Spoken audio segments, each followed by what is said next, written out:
this motherfucking bag. Stand on the way, I mean.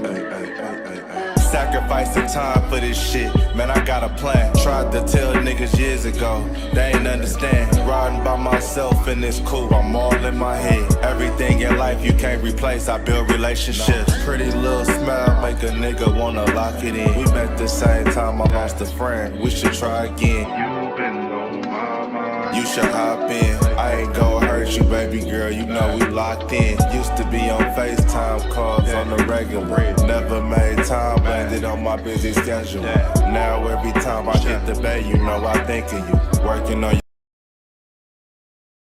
Henny the Moore reporting live from the liquor store, man. And when all three of us come together, man, it's Cowboys UnCut. Scottis.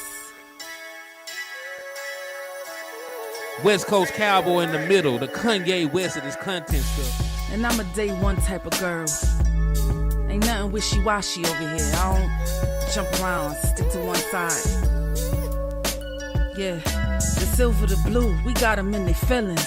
That star on the field, come pay the D a visit. They say it's hatred, is it? I call it hate and simping. Cause if we wasn't that hating, they wouldn't be in our business. Listen, West Coast say the water tastes better. The fan base go harder, and all the ladies get wetter. Yeah, that's how it is when you straight reppin' for Dallas. We get it in the trap, and landlord tell us what's happening.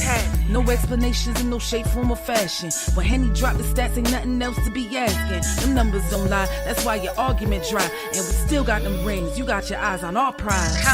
Whether an eagle, a giant, or a commando, you in the parking lot crying, we in the Lambo, we stay in our bag, we run it up in the draft. You still talking about the 90s, so who's stuck in the past? Get off me, and I'ma need you 6 feet back. And we ain't hearing nothing till your team beat that. And we ain't scared of running. So only one team over here, this Cowboys, believe it. Yeah, it's you got it's a poet. Big up West Coast Cowboy, HTM Sports, and Landlord from Alabama. Y'all check them boys out, man. Don't play around with the Cowboys content. Yeah, and you know it's DC, yeah. DC4L. All day. Every day. My dear Aunt Sally, we is at the P right now. We gotta go to free agency, then we gotta go to draft, then we can talk about training camp. And Stephen Jones, who's also a multi-millionaire, moves and feels like a what? Like a dude that is got $15 in his bank account. We finna come marching to Dallas with our picket signs, ticket torches, everything we can find. And hoping to play all 17 games, what are your thoughts on hoping to remain as mobile as you've been throughout your career? Yeah, I mean, I think that's part of it. Me playing my best, I'm mobile, whether it's actually running past the line of scrimmage or it's just scrambling, making plays happen with my arm. So that's vital for me. That's a big part of this. And yeah, I've been running more. Obviously, you've got to when you're rehabbing a hamstring. So it's about just staying on that trend of just getting better. And we are live. What's good with y'all, man? It's your boy, Henny the Moore, reporting live from the liquor store, man. How's everybody doing this fine Saturday morning? Y'all could be up here eating cereal, watching cartoons, but you're in here with the goons, watching Dallas Cowboys content that you can consume. And beneath me, I have the most ratchet country. Wait a minute. Do you not see the collar shirt? You talking about ratchet? Don't do that. Man, this is a level of sophisticated ratchetness. Hold on, wait a minute. And it's buttoned up, so don't do that.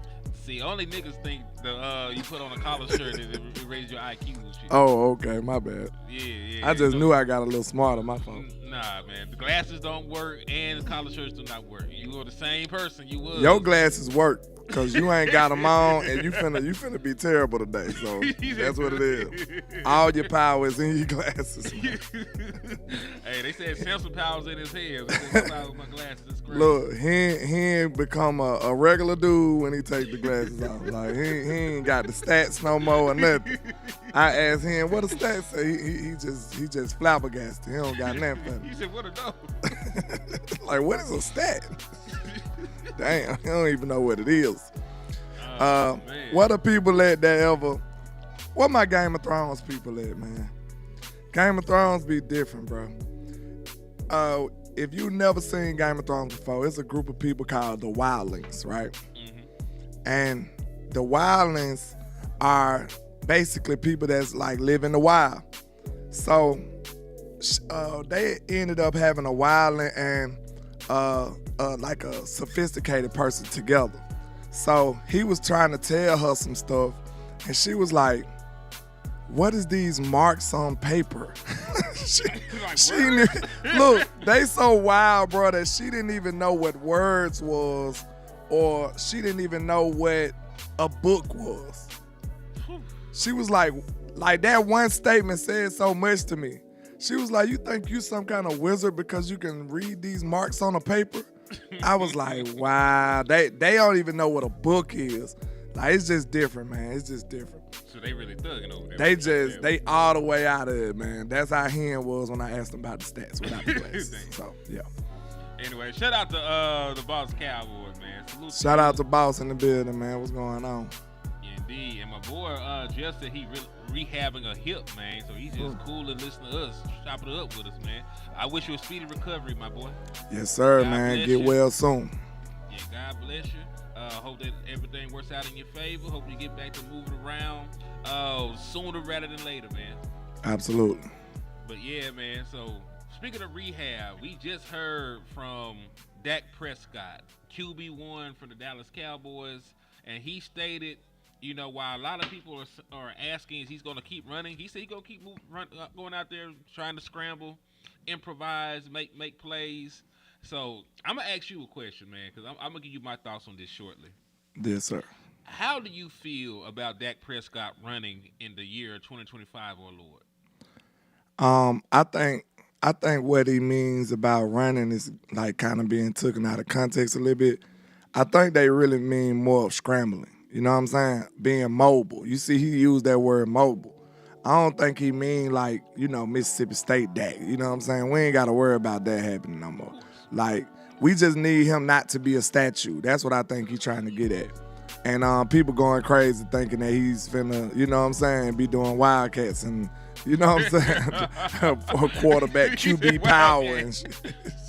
Like, they think he finna be Jalen Hurts out here. Nah, he's not finna do all that, in my opinion. I feel like Dak just needs to be somebody who can improvise on the go, you know what I'm saying, and create out of the pocket, be able to throw on the move. I think you're talking about things like that.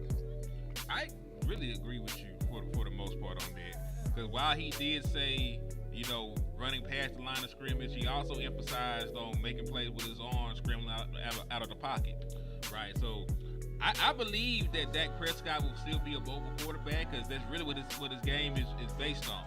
You know what I'm saying? Even though we don't think of Dak Prescott as a runner, a lot of the play that he makes down the field is him improvising, breaking the pocket, and finding somebody on those scramble drills and stuff like that. Yeah. And what also is interesting to me is I think we overstate how much of a runner Dak Prescott was when he was younger. Exactly. I think people overblow, you know, what he actually did coming into the National Football League. Because I had to go back and double check that myself, and dog, it's really not much difference. If I told you that Dak Prescott ran about as much his All-Pro MVP season, should have been MVP season, as he did as a rookie, would you believe me? Yeah, I would. Because we always use Dak sparingly, like, you know what I'm saying? We actually always wanted to use him more. You know what I'm saying? Even when he was young, so that let you know he went moving that much. You know what I'm saying? Because it was situations where we was like, man, in my opinion, I felt like you should do at least one attempt with Dak running the ball when you get in the red zone almost every time. Young Dak, I at least need one attempt of him doing a keeper of some kind. You know what I'm saying? So, yeah, I always felt like we could use that skill set a little more. Indeed. So just for comparison's sakes, right? We know it's not a straight comparison. 2016 was a 16-game season. We know we had the number one seed sold up the last week of the season, so we barely played. And you know there's an extra game in 2023. But Dak Prescott in 2016, he only ran the ball 57 times. And this is also including the time he took knees, right? When he took knees of the running game out. Those are also included in the rushing attempts. He ran the ball 57 times for 282 yards on the season, right? 2023, and this is Dak Prescott after the broken ankle. This is Dak Prescott after the calf injury, right? You would expect there to be a huge difference. It's not. It's a 2-attempt difference. He ran the ball 55 times in 2023, and he only had 40 less yards than what he had as a rookie. So it's not much. I know it sounds crazy that we remember Dak Prescott being this super mobile quarterback coming in. The rushing numbers are damn near the same. The real big difference is the rushing touchdowns, like Landlord was talking about. Like he used to score in the red zone a lot with his legs on those RPOs and those keepers. So he had 6 rushing touchdowns as a rookie. He actually had 6 rushing touchdowns each of his first 3 years. He had 18 in his first 3 years. He only had 2 in 2023. But outside of the rushing touchdowns, like that was the very next year after the injury, right? What? 2023. It's after he broke his hand. Oh, okay. This is the year he should have won MVP.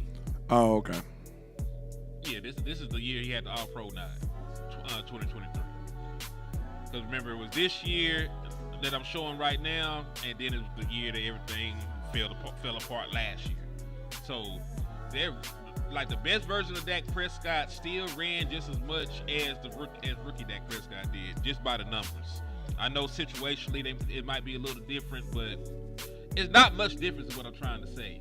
Yeah. So I made this comparison just to say, if Dak can get back to that, that's all we actually need. About 55, 60 attempts in the season, right under 300 yards and a couple rushing touchdowns to keep people honest. As long as Dak Prescott can extend plays and make stuff happen still down the field, I think that's more important than him actually taking off running.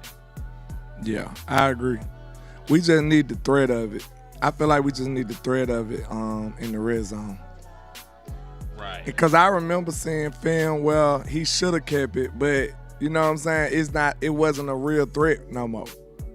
Like, they'll do the fake, but him keeping the ball was never really a real option. You see what I'm saying? And it needs to be wide open. But, like, that lets you know the game plan was to, like, minimize his attempts at running the football. Yeah, and I think, and listen, I want to keep him healthy. But this is also a reason why I don't care if he starts back running. I know some people are going to clutch their pearls and be like, oh, Dak shouldn't do that. Dak has been hurt exactly one time while running the football in the National Football League. That's when he broke his ankle. Outside of that, when he had the calf injury in 2021, it was on a game-winning throw to CeeDee Lamb. When he broke his hand, he was throwing the ball in the pocket, and his hand hit somebody's helmet. When he blew out his hamstring, he was throwing the ball to the far side of the field in the pocket. So 3 of Dak Prescott's 4 injuries came when he was throwing the damn football anyway. Yeah. So I'm not. It just sounds dangerous while you talk about him running. Mm-hmm. It sounds dangerous, and the biggest injury he ever had did come while running. But a mass majority of the injuries were from the pocket. You know what I'm saying? So if he's going to get hurt, he's going to get hurt regardless. I'm not going to neuter Dak Prescott to try to keep him on the field, because if I try to over-police Dak and what he can and cannot do on the football field, I'm not going to be playing a winning brand of football any damn way. And he won't be Dak Prescott. I really feel like Dak need that a little bit, though, to be honest with you. It's just like in the way Dak character set up, like I said, I think I said this before online, I look at Dak Prescott as a quarterback that's one of the guys. Mm-hmm. If you ever been on a team before, if you haven't, if you haven't been on a team before, you wouldn't notice that sometimes the quarterbacks are pretty much separated. You know what I'm saying? And that's not a bad thing. It's just how it is, how things go a lot of the times. So, like, the quarterback will be over here, and then the rest of the team will be, you know what I'm saying, kicking it and messing with each other. But Dak Prescott is one of the few rare quarterbacks who is one of the guys. Like, I could tell he be around everybody. He's not isolating himself just because he's the quarterback and he can't, be around them like that. People like Lamar Jackson, he one of the guys. It ain't many quarterbacks who still got that respect as one of the guys. You know what I'm saying? Most football people look at them like, they get a little special treatment, don't it? Like, that's the quarterbacks over there. You know what I'm saying? Like, they get a little special treatment. But it's a few of them who still get their team respect from hard work and consistency and just being great. You know what I'm saying? They work ethic. And that's who Dak Prescott is. So I feel like he needs some of that. You know what I'm saying? He need to go out there and just put his shoulder on somebody and get the guys like, yeah, you know what I'm saying? Have the people going crazy. Just one time. Because you seen him do it like, he had to remind him, he said, yeah, I'm a big mother. You know what I'm saying?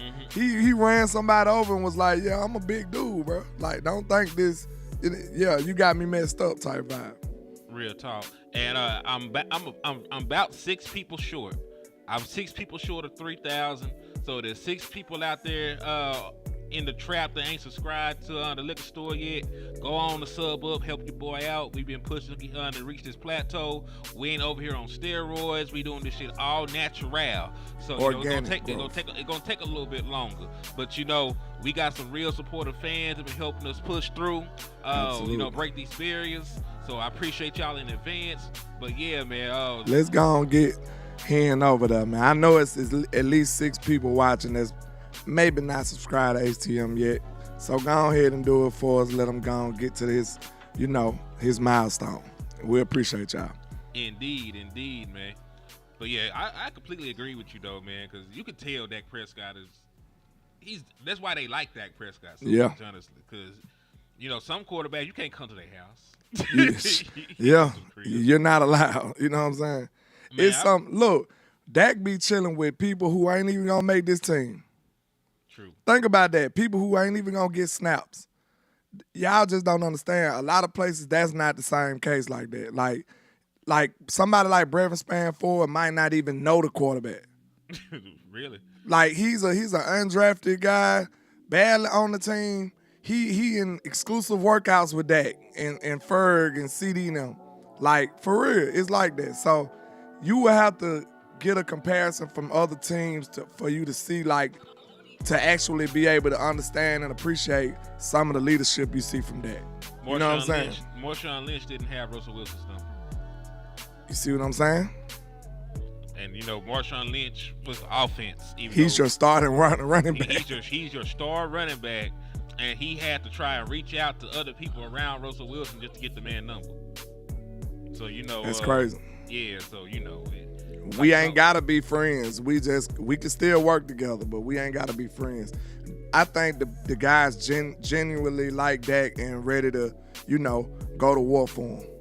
I agree with that. Shout out to Numbhand Neil, man. I slept all the way in, gents. Haven't got a chance to slap anybody who needs it yet. I need to get on it. We believe in you, Numbhand Neil.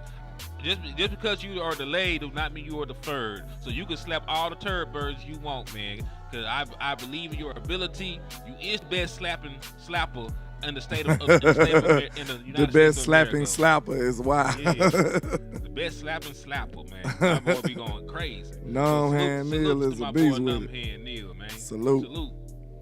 That's hilarious. Yeah, man.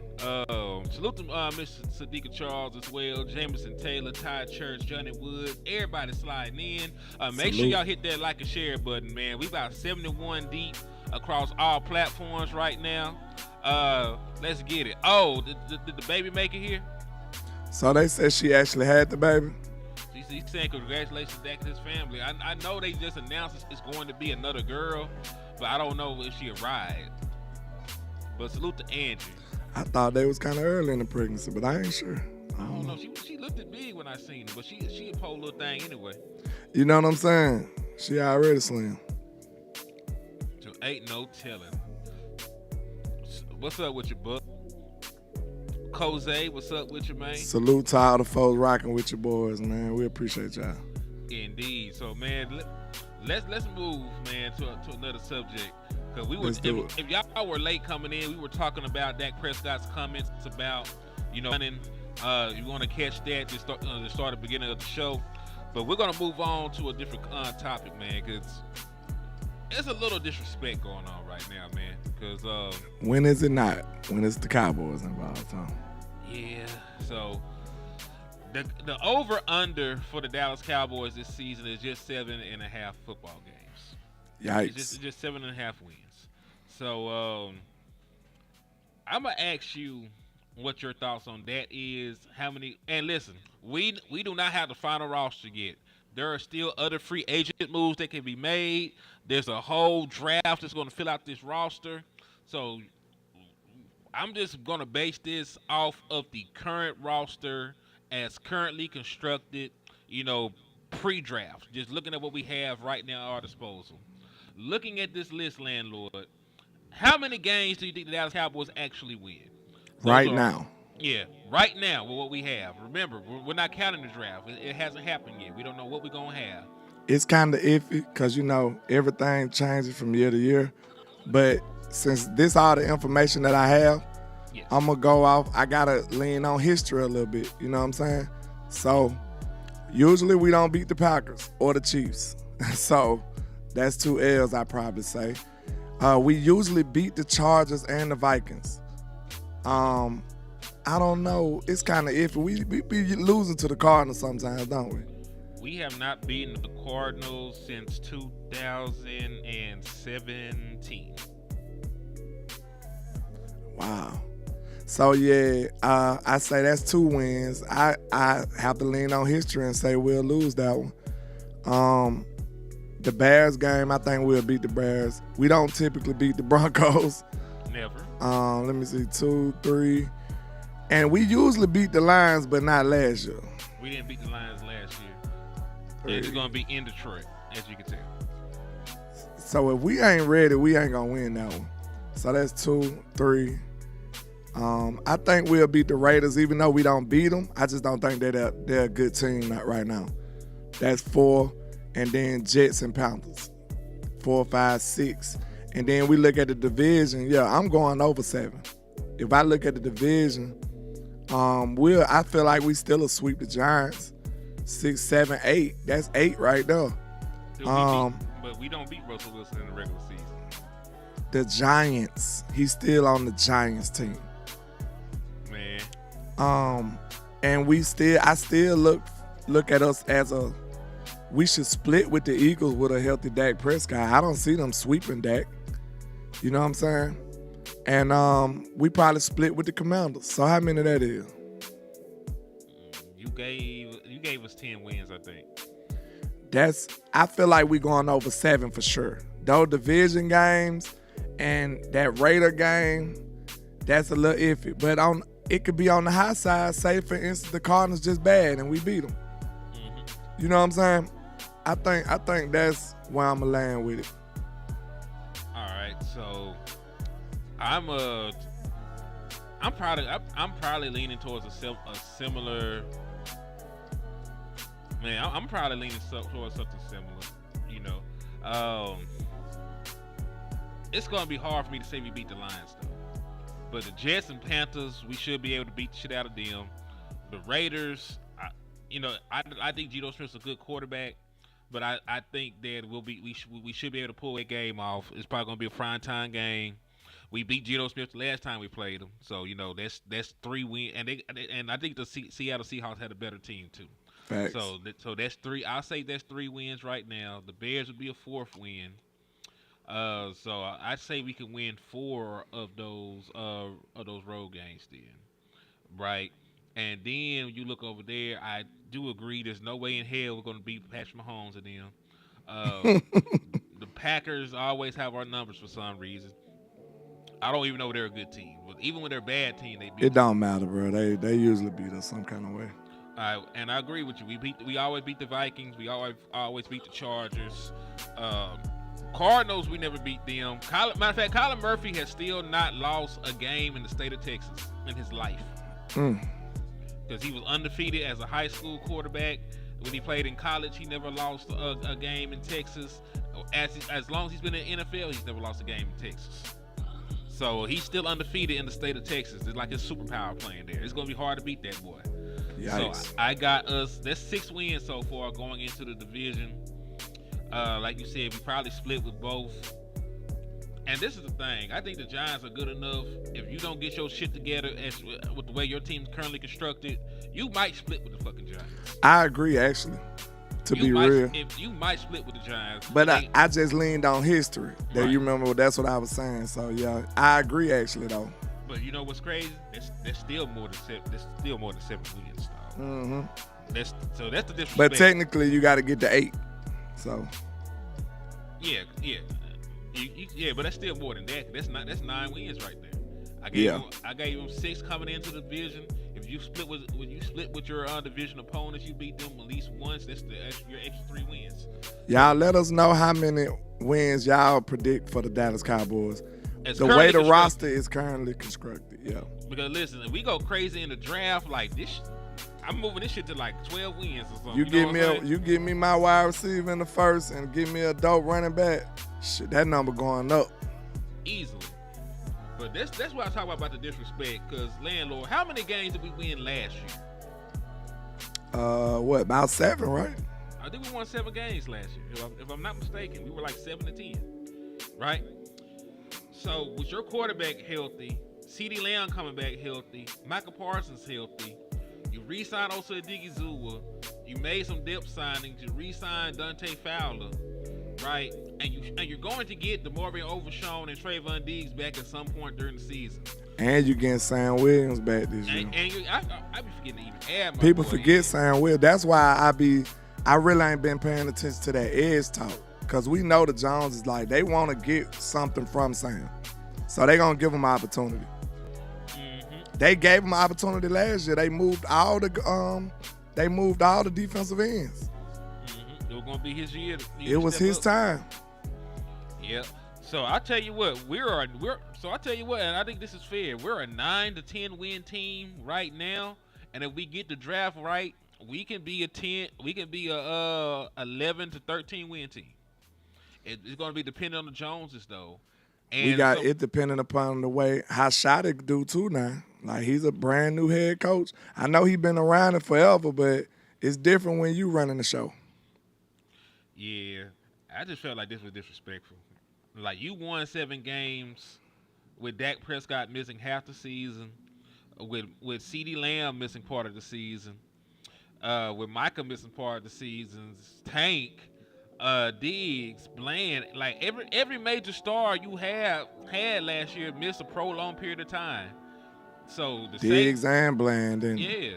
So you had seatbelts started for you to start the season. corner was an obvious need, y'all. So that's why I say I can't. If they mess around and draft the best corner and that's their guy, I can't be mad. You know what I'm saying? I be, a little disappointed, but I understand. You know what I'm saying?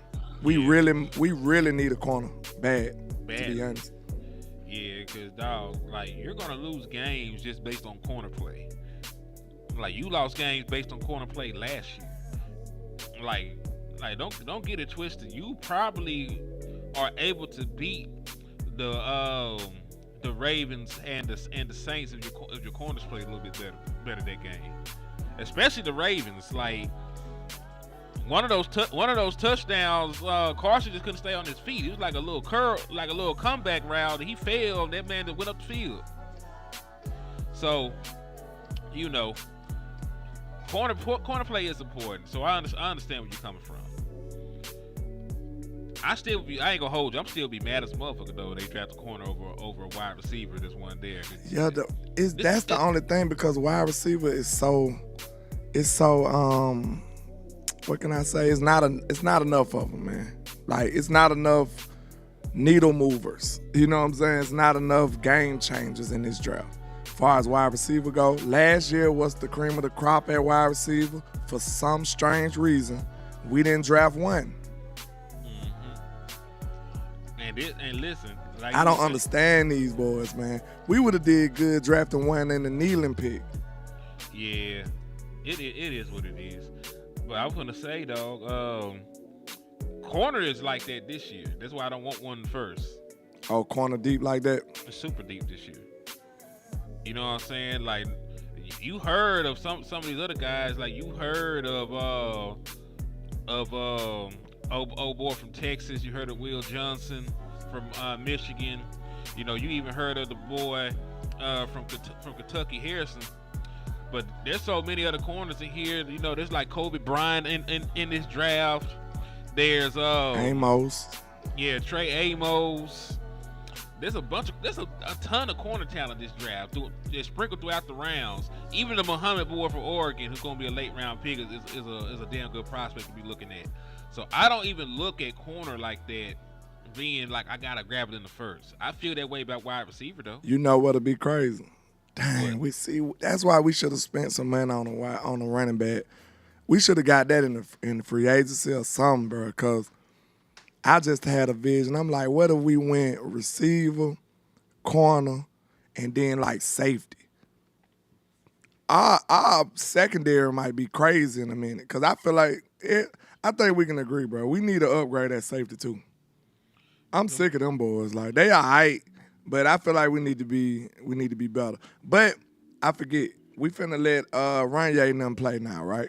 Yes. So I think it's time to let them boys let them boys get their shot. And you re-sign Marquise Bell for a nice little penny. And we liked Marquise Bell when he played. We didn't like him at safety like that, but I mean, I liked him as a player at linebacker though. I was gonna say he didn't really play for you at safety. That's my point. So we liked him at linebacker. But most of that can translate as a box safety. Box, yeah, true. But I'm you know, I want a rangy safety. Yeah, but I understand how that affects the game. Because listen, you got one guy there to be the free. Marquise Bell can be the box, and you know then you just need a rotational guy. Yeah. And then you probably gonna have to force Izzy, who plays both positions, to probably play nickel this year since you let Jordan Lewis go. Dono is still here, right? I mean, sort of. I mean, that's your box safety. You like Bell over Dono? Did you like playing Dono box safety? Did you like Dono last year at all? I ain't like a lot of stuff last year. I ain't then, so you know, we ain't finna talk about shit we don't like. I mean, just because he's here don't mean don't mean he needs to be here. You know, at one point it was cool. You know what I'm saying? Like I like Dono. I like Dono a lot, but he ain't played good football, bro. He didn't play good football last year. That man fucked up a lot of run fits. He missed some very critical tackles. He can't cover shit. So you know, he never been able to cover. So that's my thing. I like Dono. He an underdog story. He a boy from the South. What, 7th round pick? 7th round pick. Got that bag. Able to feed his family. That's some real shit right there. I appreciate the struggle and the accomplishments, man. But yeah, what I'm you know, saying. I'm just tired of why we always gotta have these miraculous story dudes. Like, I don't know, man. I don't know. I mean, because they don't value the position like that. They never drafted a second. When the last time Roy Williams? Roy Williams. Because remember, a lot of people say Byron Jones. Byron Jones was a corner that they made play safety, which was stupid. And that's one of the things I was talking to about with Boss. Like, I know we like to say that we move people around and that shit works, but that shit don't work all the time. The safety experience for Byron Jones was a complete failure. The moment you moved him back to corner, he became an all-pro. You wasted that man's career, basically. Facts. That's why I had to came up with the Byron Jones syndrome. You know what I'm saying? I say that's when the Cowboys just misusing people. The Byron Jones syndrome, a good example would be Chauncey Golston. I feel like they screwed him over. Mozzie Smith, you know, Byron Jones syndrome because they misusing him. You know what I'm saying? Even though Mozzie hasn't like wowed everybody, you can admit like they tried to make him something else. Then they reneged on it and tried to do it again. You know what I'm saying? Like, just mismanagement of your talent. And I coined that phrase, the Byron Jones syndrome. So that's a damn good term, by the way, because we're gonna have to start using that, and we're gonna put everybody on it. Cause that Yes, shit sir. make perfect sense. That's some Dallas Cowboy shit. It's super Dallas Cowboy, right? Super Dallas Cowboy. But my boy Joe Chanchina, over there in Italy, not China, by the way, he said, "Hey guys, are you satisfied with our offensive line we have right now?" Yes. Yes. And and listen, I'm glad you said that because I got a graphic for that. At least Yes. I think I still Absolutely. have it on here. Hold on, let me make sure this shit is on here still. Keystone, you talking about yeah, oh okay, yeah. I'm thinking you talking about Hendon Hooker. And he ain't even draftable yet, is he? Hendon Hooker? Yeah, Tennessee quarterback. He's with the Lions. He's Oh, been gone, remember? Okay. I'm thinking he was talking about him for a second. Nah, I forgot don't say about Malik. So I'm finna show you this, and this is from Short Football Analytics. Your Dallas Cowboys last year finished 7th in run block win rate, finished 19 in pass block win rate, but they had the 7th lowest pressure rate, and they had the 2nd best sack and pressure rate combined. So it's not perfect, but does that sound like a god awful line that nobody can play behind? Yeah. And no. and then again, like that numbers are sort of skewed at that because we know what our boy Zach Martin was to start the season, and we know how well Brock Hoffman played once he got his opportunity. Exactly. So Brock Hoffman, and listen, this goes through your offensive line. I'm not trying to sell you on not getting an offensive lineman at all, but I can definitely sell you on the fact you might not need one round 1 or round 2. Now what I'm saying is like we just trying to let you know that it's not so bad that you gotta address it right now. Like it's not that urgent, in my opinion. Like I feel like we can maneuver with this, man. Like, and then a lot of people say that they ain't like how Mike McCarthy was calling the game. If you call the game a little more balanced, they'll probably perform even better. So, Agreed. I mean, it is what it is. I think we will be just fine. Draft you a lineman in what, the 4th? I mean, Third. You could, God damn it. You can go third. The You can go 3rd or the fifth. 5th. You know what I'm saying? You got prospects on this team that you should have been investing into still right now. So And like, also, what are you gonna do with those incomplete projects? I was just gonna say the Dallas Cowboys had the 3rd most passing attempts in the National Football League. So Keystone, you said the pass block must improve. You can improve the pass pro by asking them not to pass the ball 700 times. If you're not throwing the ball 700 times, 'cause that's literally what the Dallas Cowboys did, you're not going to be that bad pass blocking. The more you do something, the worse it's going to look, right? So take that down a notch. Bring that down to maybe like 500 some pass attempts, maybe like 480, right? But you don't run. You didn't run the football at all, right? And you passed the ball too much. Part of that being you were behind in a lot of these games. But when a defense knows they don't have to worry about the run and they can blitz, they can stunt, they can go after after the quarterback at will, do whatever they want to try and simulate pressure and get back there and hit your QB. Shit gets hard. You know, it gets hard out there. It's a hard way to try and win football games. And it's frustrating too because you know everything is sped up if you don't have enough time. You know what I'm saying? Yeah, you put your quarterback and your offensive line in a bad predicament when you're forced to pass the ball the amount of times that you did. And think about how he said, timing is everything in those passing plays. Mm-hmm. So it's like if I know I'm gonna have to rush it, you are already facing an uphill battle before the play even starts. You know what I'm saying?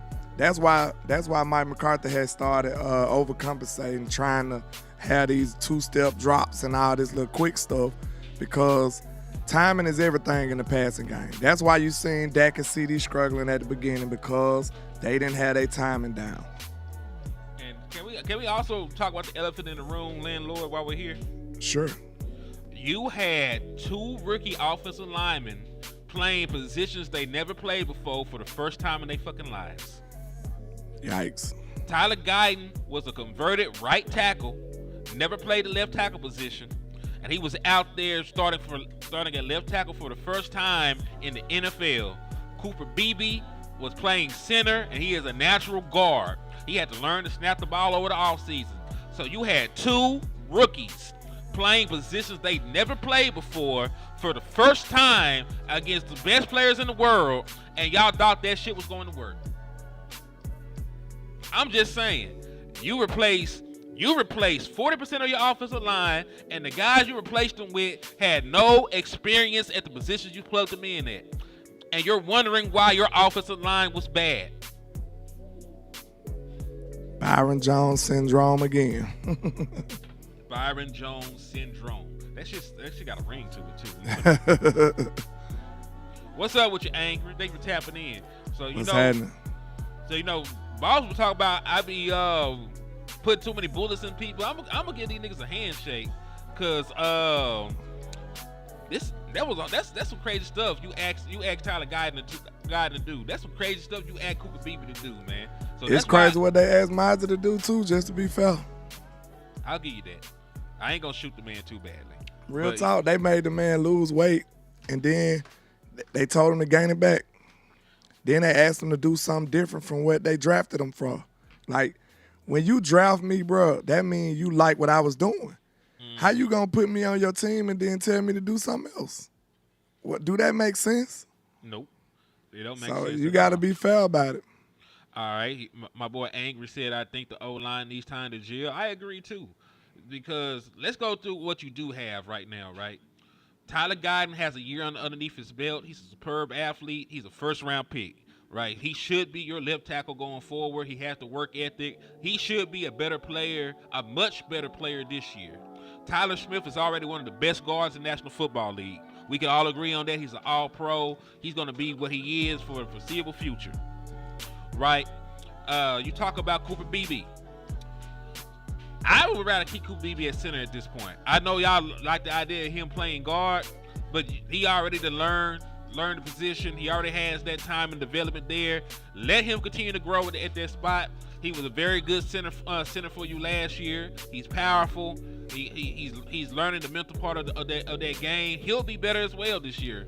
And when we get to the right side of that offensive line, you can say what you want about Brock Hoffman. Holla at Keystone and see, is there a BB in this draft? Like a player that y'all could target and be like, okay, he could be my starting center. See what I'm saying? Yeah, I can see that. And you might be able to move BB to guard.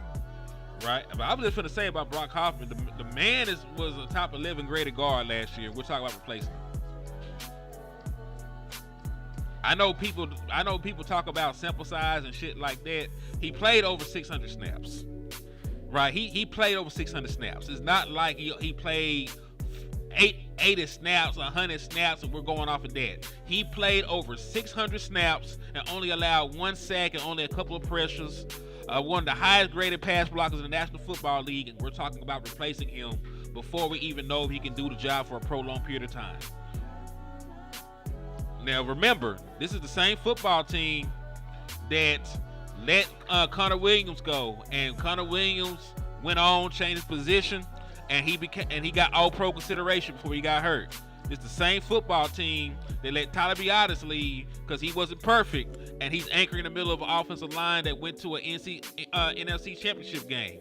This is the same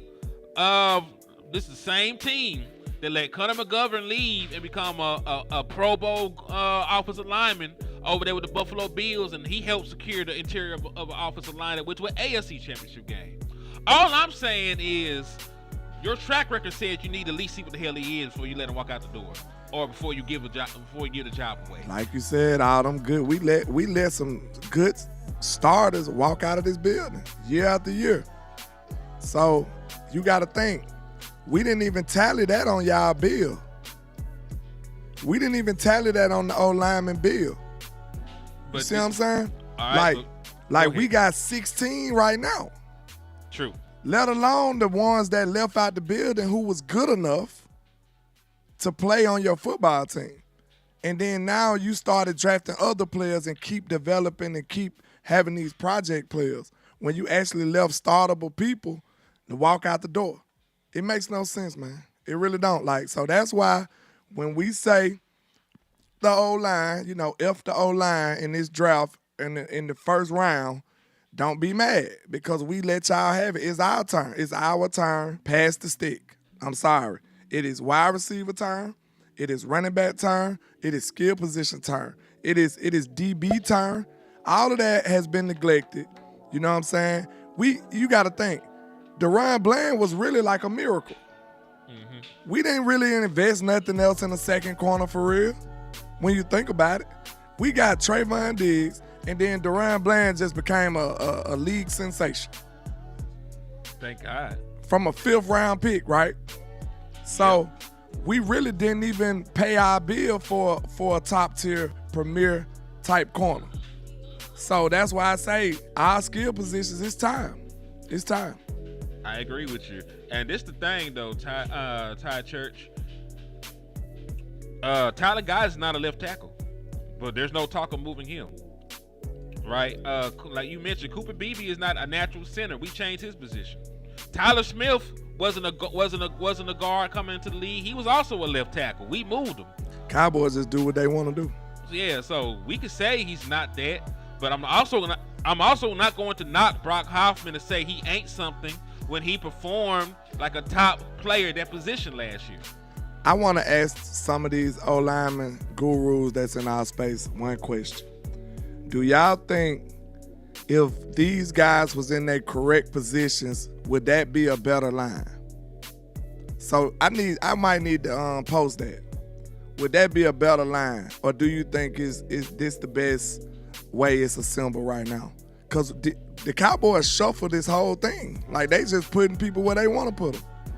Yeah. It's very true, though.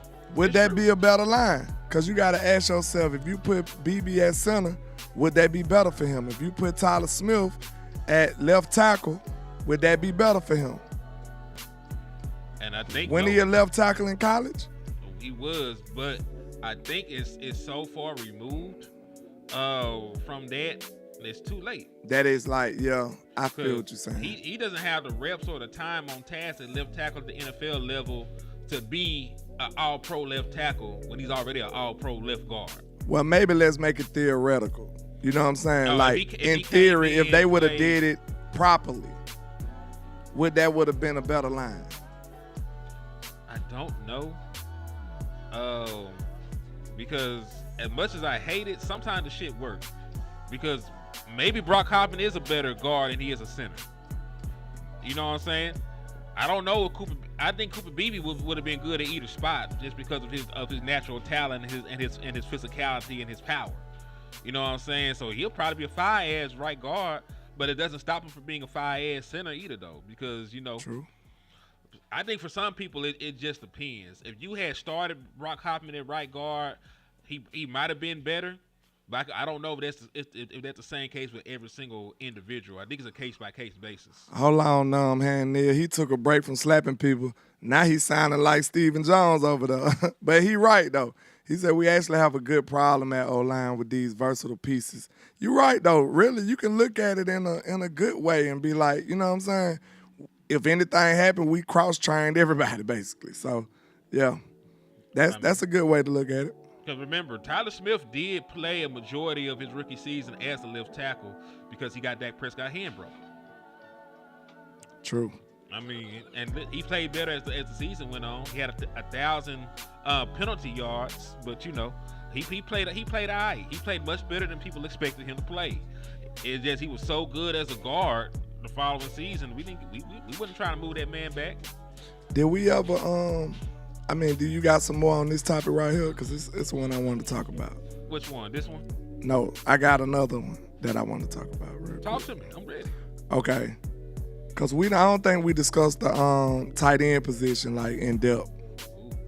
Know what I'm saying? Because, you know, get ready. Because I might hate on Ferg a little bit, bro. Like, we just want more. That's all. I just want him to be successful. And I want Dak to have, I always wanted Dak to have one of those dominant Travis Kelce, Kittle type tight ends. Always. And if you think about it, he really never had that. No. Never in his career. Jason Witten wasn't that. That was old man Jason Witten when Dak got here. You know what I'm saying? Like, Schultz was good, but was he that dominant figure? You know what I'm saying? Like, Dak never had this unguardable, dominant dude in the middle of the field, his best friend tight end. And then you want to know why it's a crying shame? It's a crying shame because we know how well Dak works with a tight end. And we know how greatly he throws that seam ball. Like, we're not actually utilizing one of his best traits. If we had a big dominant tight end, because that's why I had scouted Brock Bowers like 2 years before he can even be drafted. So I told y'all he was him Jones way back then, like no lie. And he could hit the league and go bust 1,000 yards open. No lie, I've been scouting Brock Bowers for like 2-3 years. So this man Dak never got that, and that's why I wanted Brock to be a Cowboy, bro. Could you imagine Dak with Brock Bowers in the middle? He's been amazing. We never seen Dak with that kind of guy, man. And I just feel like that's unfortunate. That's unfortunate. So, look, call me crazy. Call me crazy. But if you tell me you got a super dope tight end that's going to change my world, I'm not going to like it. I'm not going to, I don't know. I have mixed emotions, but I'd be like, at the end of the day, I think I'd be able to sleep well.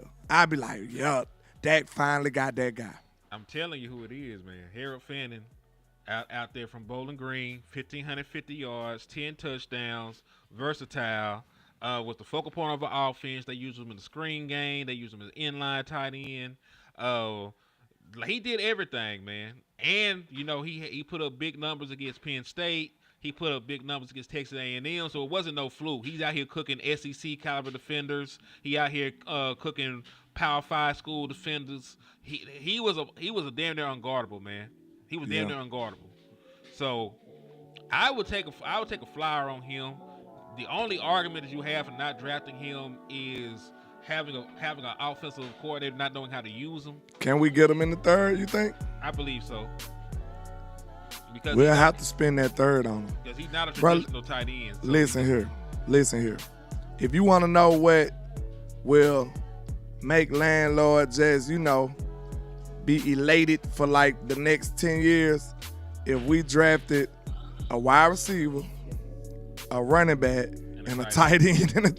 Boy, listen. I might be on here pounding my chest like, boy, we finna go crazy. Like, for real. I'd be standing on it like, listen, we back. I'd be on some type time like that, like real talk.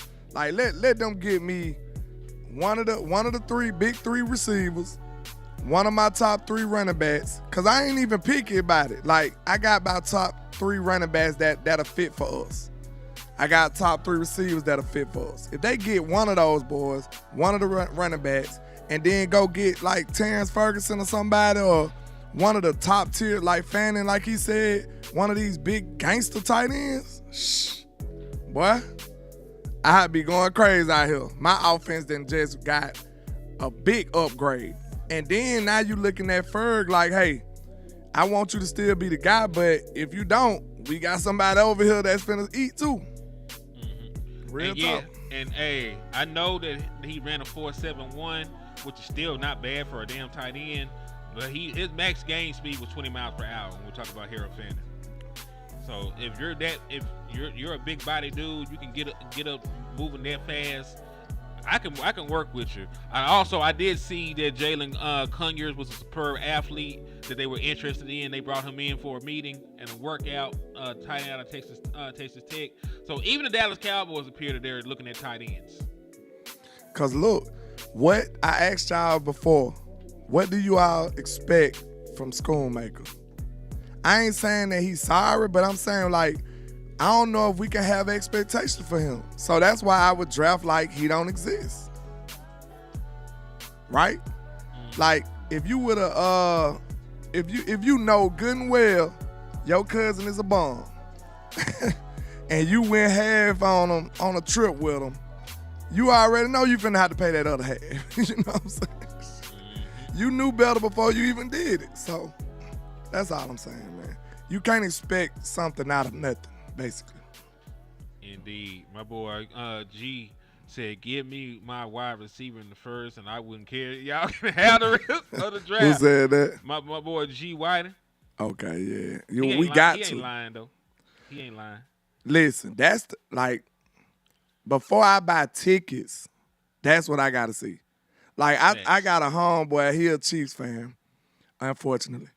But he hit me up. He was like, man, you know, the Chiefs play in Dallas. We got to go to that game. I said, let me see what the draft do first. And then, like, I'm sorry. Like, I love my team, bro, but I ain't trying to fly across the country and be pissed off and spend all this money and be mad. You know what I'm saying? I ain't trying to do that. So what I will do, if they do some things that I'm, you know, in favor of in the draft, then maybe so. Maybe so. Because that's going to be a crazy game. Then we play in Vegas this year, too. Man, you probably need to see it. I might be in that one. I was just going to say, we probably need to see if we can link up with some folks and go to that game. We might be in that one. I ain't lying. In Vegas, we out here. My wife don't even give a damn about the Cowboys. She be on the plane. She'll be ready to go to Vegas. Like, hold on, nigga. She don't even want to. She probably ain't want to go to the game. I let her gamble while we out there. Hey, Cowboys in Vegas sounds crazy. So, yeah, them might be two games I might be interested in. I hope they in decent times, though. You know what I'm saying? I hate for it to be like a Thursday night game. Exactly. Because that's how they did that Miami game. Like, it was in a weird time. Yeah, on Christmas. Like, why would y'all do that? They said Doss on trading for Kyle Pitts. What they want for him is the question. Because it's not about actually trading for the player. If they're a good player, trade for them. It just depends on the compensation. If they want too much for the boy, you always say no. But it depends. Do they want to take this 5th round pick for a guy that we have to pay? Because that's the thing that people don't talk about. You trade for Kyle Pitts. He got drafted in 2021. He doesn't have an extension yet. He's going to need. I think this is going to be like the last year of his deal, and then you got the fifth year option on him. So, if I'm not mistaken, man, did the Cowboys not start that trend, bro? What? Like, back in the day, it used to seem like it didn't matter if you had to pay them. They still wanted premium picks for the players. It's like the Cowboys brought that, because that was like the first time you seen that with Cooper. Real talk. When they was like, okay, you got to pay him, so we give you a 5th. Like, we looked at it like, what they doing? But after that, it's like most of all the deals like that went that way. Oh, you talking about since the Cooper trade? Yeah. Well, there's actually, when there's demand for a player, you got to spend a little bit more. A lot of people wanted DeMar Cooper. Yeah. That's part of the story that they leave. So we just don't feel like we got properly compensated. But at the same time, it looked like it started a trend in the league. Because, like, if I got to pay you a big contract, I'm not giving you a premium pick, too. You know what I'm saying? So if you want to will and deal this player, let's negotiate. Okay, boom. I'm gonna take on this contract, but you got to give me a little leeway on the draft pick I'm giving you. Mm-hmm. It look like that's the bar right now. I think it looked like it started with the Cowboys. I'm not sure. It sounds like it. I'm not sure of all these other major deals, anything like that. But it wasn't like that for long. I tell you that, because they used to still want a 1st round pick. You know what I'm saying? Some crazy stuff, and then get the money. I mean, then you got to take on the contract. Indeed, my boy Azteca said, "What's up, Henny, landlord, and everyone in the chat this morning? Even you haters. What's happening?" Because listen, I'm glad we brought up contracts, because that's one of the other reasons why we gotta figure this tight end shit out, because we know that Jake Ferguson is eligible for a contract now. This is I know people don't think about it. This is the final year of Jake Ferguson's contract. He will be an unrestricted free agent in the year of 2026, able to sign with anybody. You need to know right now if you want this man around. So you got to play him. I mean, you got to play him, but at this point you need him. You need Jay. And if we actually solidify this wide receiver 2 position, he'll have way more opportunities than he did last year. All right, I think this is time. What the hell West Coast said, bro? Like, I ain't seen West in a minute. I literally had texted him like 2-3 days ago, said show, and this nigga never responded. So I'm Lord. gonna call and cuss him out. Yeah, I mean, it was Wednesday. We gotta cuss him out for that. Yeah. But shout out to him, man, because I'm starting to sit up here and think right now, thinking about this tight end position. Was Wes right the whole time, bro? About what? When we was saying, like, screw Schultz. Well, wasn't no we. I didn't say screw the nigga. I'm saying most people in the space was like, they went tripping too bad by losing Schultz. And then it was like we got Ferg though, so we ain't tripping. Yeah. But it looks like it could have been, Wes could have been right out along. Like, I don't know.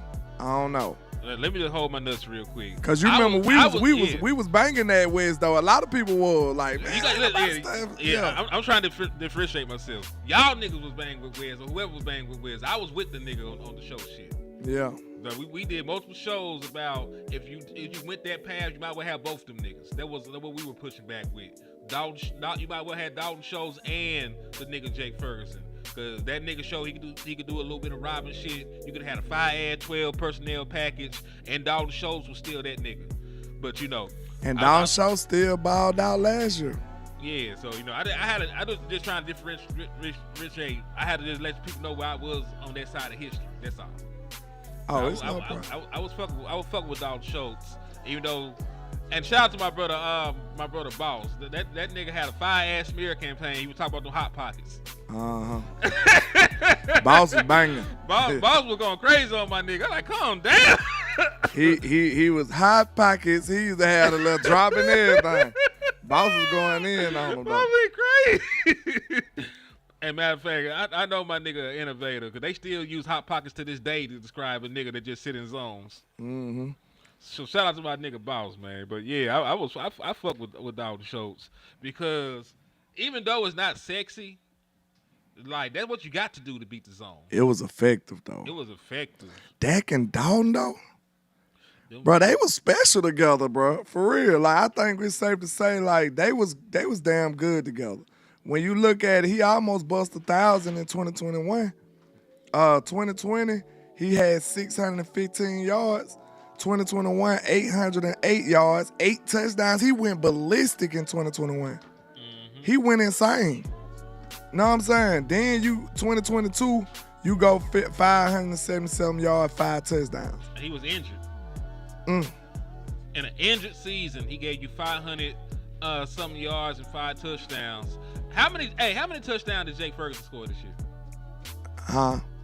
I said, how many touchdowns did Jake Ferguson score? Shit, probably about 1, 2. You sure? 0? Let's see. Yep, 0. Wow. 494 yards and not a single touchdown. 400? 494. How many games he played? 14. Oh my God. Oh. Listen. Those hot pockets don't sound too bad when you starving, do they? Listen, I do not discriminate, bro. Like, I want y'all to understand it's a difference. Like, you should be able to recognize it when it comes to these content creators, because it's obvious when we team first. Like, bro, I like some of these players, but I'm Cowboys first. Like, if it's not working for the team, then he can go. Like, I like Ferg. I thought Ferg was finna be an all-pro. I thought Ferg was finna eat. And then you mean to tell me he didn't even crack 500 yards and didn't even score a touchdown, bro? I'm not letting that slide, bro. I'm not letting that slide. And I know you was hurt, but you played 14 games, sir. Man, look. I'm concerned. So we be critical on everybody else. I know Ferg is a well-liked figure in Dallas, but I'm telling you right now, I'm looking at him real side eyes, bro. Real talk. I'm looking at him with a side eye, and you're lucky I ain't got no tight end prospect that I'm head over heels about right now. Real talk. I do. I can't accept that, bro. Real talk. Like, and I don't want to hear nothing about no injury or none of that. I'm sorry. If you played 14 games, bro, You supposed to gave me more production than that. So, you know, I seen Ferguson on the back of your jersey for 14 games, and you didn't even give me 500 yards? How many targets he got? Who, Ferg? Yeah. Oh, Jesus. Let me go look. Because I look, we all understood it was a bad year. I swear I never looked at his stats, though. I ain't really see it. When you said that, it just triggered me, bro. It triggered me. 400 yards? 494, 0 touchdowns, a long of 27. So let's take a look at my guy. How many targets my nigga have? He had 59 catches. So let's see how many targets. Oh, he had 86 targets. So he wasn't even catching the shit that was thrown to him. He had targets. Yep. So for comparison, I wish we can compare, like, what's the average, the dope tight ends? How many targets they got? Well, I know Brock probably got about 1,000 though. He did. Well, let me say this. In comparison, last year Jake Ferguson had 102 targets and he played all 17 games. And he was with Dak too, though. That's one of the excuses. Yeah, he played all 17 games. That's an excuse I give him right there. But I'll say this: he didn't do much in the games he played with Dak. He only missed one game. He was hurt early. That, like, he really was, like, recovering then, though, right? Yeah, I guess so. I think he was recovering then. My boy Shine said, "What's up, Land? What's up, Big Hen? Ted versus Torrey Horton. I know I'm gonna catch a stray for this one, but I gotta ask. I like Ted over Torrey, but Torrey Horton hard. Yeah, I'm a Ted guy. Yeah, Torrey in Horton that situation. Torrey Horton hard as hope, but you know, I think there's levels. I wouldn't, and listen, there are guys that are consolation prizes for me if we can't walk away with one of the big fish. Torrey Horton is one of them. But you know, like, it's right now, I'm considering like the big name wide receivers. I'm looking at Matthew Goldens. I'm looking at Tate McMillans. I'm looking at Emeka Ibukas. And listen, if we get wiped out, I will even consider a Luther Burden or a Jaden Higgins. Bro, we really in shambles at the tight end position. I mean, I feel much worse now. You shouldn't have told me that. I think it was like it was like a group consensus that we knew Ferg had a bad year, and it was like an unwritten rule. Nobody supposed to read the stats. You know what I'm saying? Oh, also, and then Hen just broke the rule, and you made it feel way worse, bro. So now I'm looking at Ferg like, bro, nah, bro. He also had a career high in fumbles and a career high in fumbles lost. Timeout. You got to support. You talking about this year? She said he had more targets than Schultz. He had more targets than Schultz. Schultz didn't go crazy, but still. Let me go look at Dalton Schultz numbers from this year. He just had 532, This 2 year? touchdowns, 2024. Yeah. That's still better than what he did. It's better.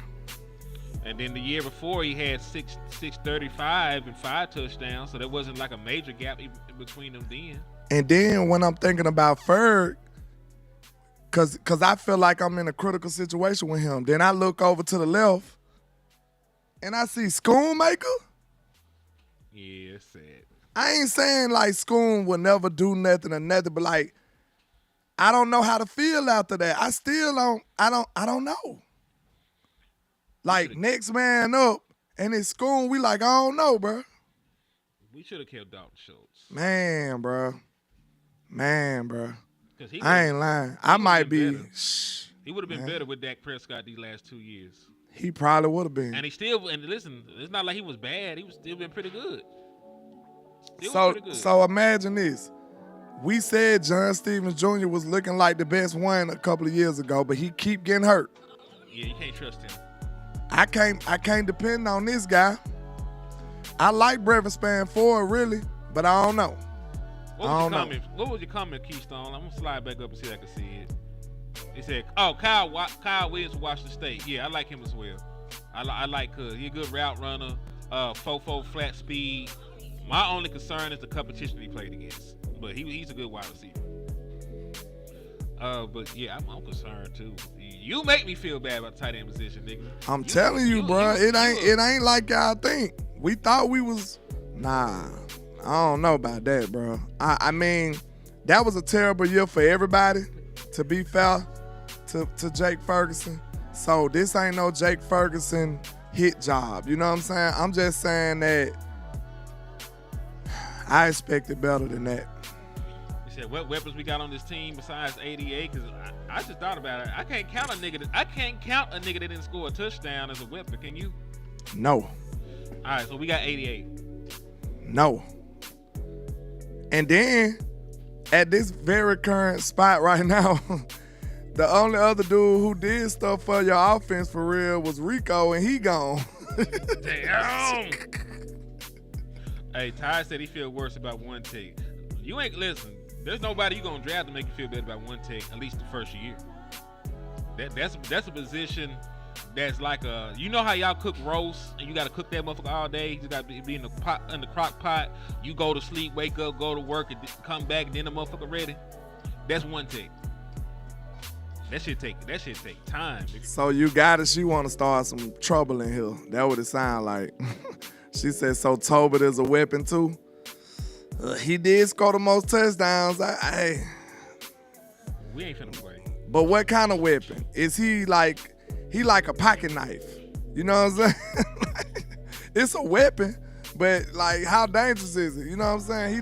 He the little sharp thing on the nail filer thing. You know what I'm talking about. I wish I had one. You know the little hook they got on the other side of the nail filer thing. This is crazy. It's a weapon, but you know, you can use that as a weapon. If you skilled enough, you can do some damage with that. You know what I'm saying? You are not no super assassin. So you can use if you're skilled enough. You don't calm down. That's the type of weapon he might be. But he said Tober ain't scoring no touchdowns. He scored the most. He scored the most. That's not saying much. It's not, but he scored the most on the team. Cause listen, well he still. He fit your definition. Cause you said you can't be a weapon if you ain't scored no touchdowns. You also can't be a weapon if you're inconsistent. Because Jalen Tober is not. He is the epitome, however you want to say, of inconsistency. I'll give you that. Real talk. He got some high highs and some low lows. He do. Mm-hmm. And he said the boss trade for campaign is making sense now because I don't think he's getting extended. Listen, anybody on this team that you don't think you're extending should have their ass on the next train. On the trading block. Yeah. But at the same time, we don't know how to finesse, bro. We supposed to be able to see this. Like, we supposed to be able to see it like a year in advance, I feel like. You know what I'm saying? Like, when Stargazer said trade Zach Martin 2 years ago, I said that ain't a bad idea. The nation went crazy. I said, nah, that's really not a bad idea. How many good years you think you got with him? End up only having one. And then you have no compensation and no Zach Martin. Who's smart? Who's smart out of this campaign right here? Yeah. See what I'm saying? Like, you got to think like a businessman at the end of the day. Like, one of them coaches said that boss said, he said, I want you for your best years. You know what I'm saying? I don't want you playing your worst years here. Yeah. No, sir. Like, you can go. You can go. I don't want you. This ain't no retirement home, man. Dudes up here playing for sentimental value and stuff. Like, nah. And that always happened to us. But we misjudge it the way we view it and be like, hey, Jerry is about his team and his guys. Like, nah, bro, that's really holding us back. Because if you was proactive instead of reactive, you could probably be like, okay, I see Tyron Smith is on a downward spiral. Let me get ahead of this. He's a key component to our team, but at the same time, he is declining. So guess what? I'd rather go ahead and cash out right now. The Joneses go in the casino and be like, I'm finna cash out. Like, they don't know when to cash out. You see what I'm saying? They had $1,000 and they waited till they got $5 and was like, man, let me go and cash out. Exactly. Smart people be like, hey, I came in here with 1,000. I wanted to bet, so hey, I'm down to 500. Let me relax a little bit. You know what I'm saying? Let me relax. I got halfway, didn't win. I might be good for now. Oh, they said Bill Walsh said that. The late Okay, Bill Walsh. yeah. I want you here for your good years, bro. I want you here for your good years. I think that's a prolific statement by him. Cause what are you here for after that? Absolutely. Sentimental value. That's it. It's crazy. Yeah, And that's all we got. Sentimental value, Tank. Sentimental value, Tyron. Sentimental value, Zach Martin. It don't even be all the people you love, because the same thing happened with Dalton Schultz. The same thing happened with Dorrance Armstrong. They just let them go. They just have a general consensus of we're not going to do anything. You're here, you're going to play the contract out. That was on their mind. They don't care about and listen, I'm gonna tell you what it is. They don't care about trading people because they love the comp picks. I was just about to say it's the comp pick, but you get more value. I understand it. Because you still got the player, and then you get you still have the player for the time being, and you get compensated for it after he leaves. Yep. And I guess in their mind, if you're wrong about the player and they have a fire-ass season that this last time on the way out, you might be able to get back to the negotiation table with them. Like, you know what, we were probably wrong. Let's just go ahead and pay you. Exactly. That's what we're going to start calling them, Keystone. Them sentimental value players. You know what I'm saying? Like, he only there because we love him. Like a failure. SCP. We going to call him SCP. Look, like a child that's a failure. You know what I'm saying? He's still in the house because you love him. He 35 and ain't did nothing. You know what I'm saying? The only reason you still under my house, boy, is because I love you. And that time's still ticking, sir. Yeah, we don't smoke mail, so we don't believe that that false trade you put in there though. But it's good you tried though. Yeah, our phones would have been blowing up right now. Long time ago. But yeah, you tried it though. You get an A for effort. You know, we like people that at least try in life. You don't always succeed, but at least you tried. Absolutely. But man, do you have any other topics that you want to discuss before we ride on out? I think we done touched everything. Y'all know how I feel about Dak Prescott running his ass around. Y'all know what we feel about the over-under for the games. We already talked about tight end. We didn't touch on running back, though. Oh, yeah. And then, y'all, I know it's a Saturday. You know what I'm saying? You might have spent some money at the club. But y'all know we doing this for the love. You know what I'm saying? So if y'all can help your boys out, I think we gave y'all a great show. You know, drop $1, $2 in the cash out for your boy, man. We appreciate it. It goes a long way. We really doing this for the love right now. So we dealing with a lot of things as far as YouTube and stuff go. So if you want to support us and help us keep doing this as in a timely fashion, you know what I'm saying? Make sure y'all show a little love to the content creators, man. We independent for real. You know what I'm saying? Yeah. And also, the nigga T-Mac said, you guys sound like you would be happy with that, to be honest. Hell no. Because this is the issue. I don't want to get worse at the quarterback position while not improving anything else. Wait a minute. Hold on. JB is insane. Said, can we get an additional 10 hours of live streaming? Pay it forward. If y'all send some cash outs, we can give you another hour. Another 45 minutes, but 10 hours might be pushing it. But 10 hours is insanity. I got a whole job to hit up this evening. But that's hilarious. But yeah, about that trade, why that don't work? Because I'm gonna go up to it real quick. Cause we'll talk about running back in just a second. You said trade Parsons and the 2025 and 2026 first round picks to Tennessee. Hell no. Because first and foremost, that guts my ability to improve this team with cheap guys on rookie deals. We need wide receiver. We need corner.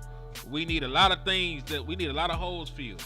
So we'll be trading away our best defensive player while getting an unproven raw rookie quarterback who only has one weapon currently on this roster. Now, the quarterback I have is not perfect, but what the quarterback I have is an all-pro quarterback and an MVP candidate. If he is not able to operate with the personnel around him and he's is known as a cerebral quarterback that's good at processing shit, I don't expect the rookie to come in here and be able to thrive in that. I'm trying to compete in 2025. Anything that I talk about on this channel is to compete in the year that we're currently in. I don't really talk about rebuilds and shit like that. Nah, because you'll have to be on some rebuild stuff if you're not trying to invest in that right now. So to get rid of premium picks and your best defensive players, and then what you left out is that trade did not include Dak Prescott. Dak Prescott will still be here on the roster, taking up a roster spot, making all the money in the world. So you're basically making that trade for a backup quarterback. Joe, I actually believe, could you pull that comment up? Yeah. I actually believe it depends on how it happens. Correct. You know what I'm saying? So let's say it'll suck the worst, you know what I'm saying? But let's say we 10 games in and Dak was playing great. And then he have a little injury and keep him out. Like, you'll still feel good about your quarterback. Let's say he was 10 games in and he was playing like crap or just okay. And then he got an injury. I think those are the two deciding factors. I feel like it depends on how Dak is playing at the same time. And what kind of injury is it? Is he gonna and what kind of injury? Is this something that makes me feel like he won't be able to play quarterback at a good level when he gets back? Is this something that's gonna keep him out for a week or two? Because like, this is the thing. If Dak Prescott only plays 15 games this year, but he's still a 30 touchdown, 4,000 yard guy, I still have no problem with Dak Prescott being my quarterback. He would have gotten hurt. He would have been injured. But also shout out to my boy JVB boy for the cash app. He said let's go. So he wants this extra hour. So we gonna give it to him. Salute, man. Yeah. So let's talk about these running backs then, though, man. So let's do it. So salute to him on my end too. Hey, that's trill. That's extra trill. So Appreciate hey, listen, I need all y'all to say thank you to JV because he just funded the next hour of content. Yeah, he just sponsored it. We appreciate you. Yes, indeed. So, what he said, everybody got their coats, but they ain't chipped in. Y'all got to chip in, man. Don't leave my boy out there like that. Well, I see Hallelujah coming through for you, boy, man. Shout out to you. Too. Salute to Hallelujah, man. Salute, man. Y'all coming through. We appreciate that, man. Oh yeah, y'all done funded this next block of content, so it's gonna be a fire ass one too. We got y'all. Yeah, we gonna cook up for y'all then.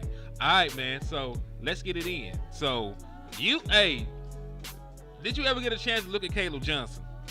I looked at him a little bit, not as extensive as the other guys, but I ended up having to do some stuff this morning. But I looked at him for a little bit though. All right. So what you feel about Caleb Johnson? I like him. I actually like him. It look like he got a lot of contact balance. It look like he got a lot of, he run a little angry. It look like he got some good vision. I see some nice things from him, honestly. Like, I don't care about all that 40-time stuff with these players like that. Because if you could be the fastest dude ever, but if you running right in the behind of your guards and stuff, who cares? We seen that here in Dallas, right? Don't that sound familiar to y'all? Tony Pollard, you know what I'm saying? My boy TP looked like he needed some glasses. Like, it'll be a hole right there, and then he end up going running into people and stuff.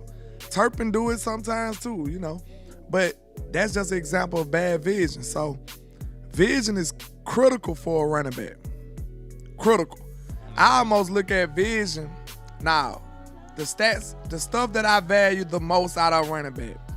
Number one, ball security. Yes, I say for a running back, ball security is one. I cannot run the ball with you if you fumbling the ball, sir. I can't do it. Number 2, I think it could be vision. What you think? Vision is critical for a running back. It is. I'll say I think at the most basic level, if you don't fumble the ball and you can actually see where the hole in the cutback lane is, you can be a successful running back. I would like to see a DMV in here because he's the running back in his community. I would like to see how he'll rank it. You know what I'm saying? So far, I don't think you said anything wrong to me, but I also believe in production too. Of course, I'm talking about like the attributes for make you even to be considered as a running back. You know what I'm saying? Okay. Yeah, not like what I value the most out of these prospects, but I mean that's still the starting. Just the traits. That's the starting evaluation though. Like, okay, answer me this: if your guy, Marvion Hampton, if he had the same stat line, but he was like a 10 fumble guy a year. Oh, no. It wouldn't even matter no more. You'll be like, he can't secure the ball, so I can't use him. That's why I'm not high on Tootin. Because Tootin put the ball on the ground. I know a lot of people like saying, man, Tootin, he ran that 4-3. He fumbles a lot.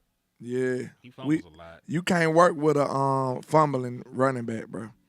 So, it's just like to me, it's equivalent to a wide receiver who can't catch. Savion Williams? I can't work with you. So you saying Savion Williams' hands are like mannequin displays? His fingers don't even move. You know how they got like the Lego people with the hands are just like a cup shape? Yeah, that's that nigga. That man got cups for hands. He don't even got movement in his hands. He ain't It's got it's like a doll. He can't catch it if he wanted to. Just throw it out there. He ever trying to catch it with his forearm. He catching it with his elbows. Hell Good no. Lord. But yeah, man, I think vision. Cause think about it, you can have all the attributes, like you could be fast, you could be twitchy, but if you don't know where you're running, you ain't gonna be effective as a running back, bro. You can't. And the only way is your line is just masterful. You know what I'm saying? If your line masterful, the holes just be obvious. Hold on, my boy said Tiki Barber had a fumbling issue of coming out of college. Yep, that's why they won when his ass retired. That's why they won, because he wasn't finna carry their ass to the championship. He can't carry the fucking ball. Hallelujah said, not the Lego C cups. He do. He said, and Ty Church, everybody that's a little Savion Williams, I hate the nigga. Damn. I don't even know this man. I hate him. I watched this film and it radicalized me. It radicalized me. I don't even like niggas named Savion no more. Damn. Like you got it. Like you can't. You almost was beefing with what his name is? DeMarvion. It's too close. It's too close. Overshawn, you better watch out now. Nah, Overshawn play too well. I forget what his name is. He Agent Zero now. I don't even risk calling that man that. I don't even want them to associate it. Yeah, but no, if you can't catch, you can't be a wide receiver for me. But this is not about Savion. Matter of fact, this is an idea that I actually got from Amp. What if they move Savion Williams, who got a lot of carries in his career, what if they move him to running back?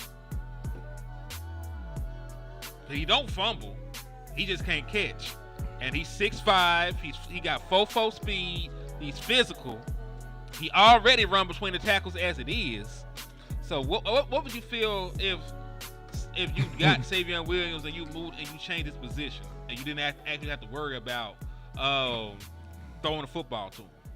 Big SARS, my sentiments exactly, sir. He said Dak is expecting a lot from Jalen Tolbert this year, and that scares me. Listen, I tell you what, it scares you, but Dak Prescott also got his ass on the phone and went and hollered at Cooper Kupp. So he don't believe that nigga that much. He don't believe that man that much. He gotta believe in him because he here. You don't want him to feel like he don't believe in him. Exactly. You know what I'm saying? Because he might still need him. He's still on the team. Just imagine one of these.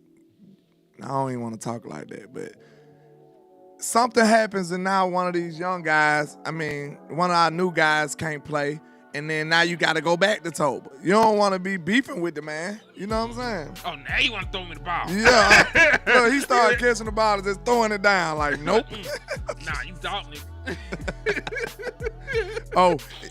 So you only need my help when you scrambling.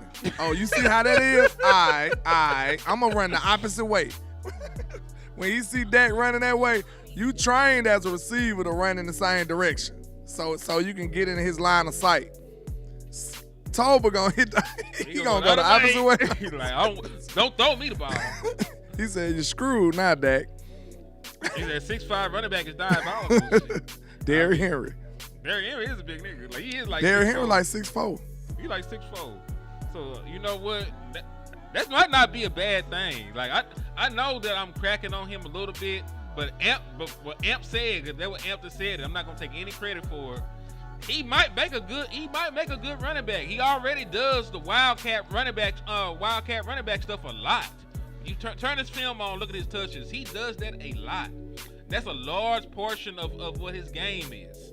So you know, that might be something to consider.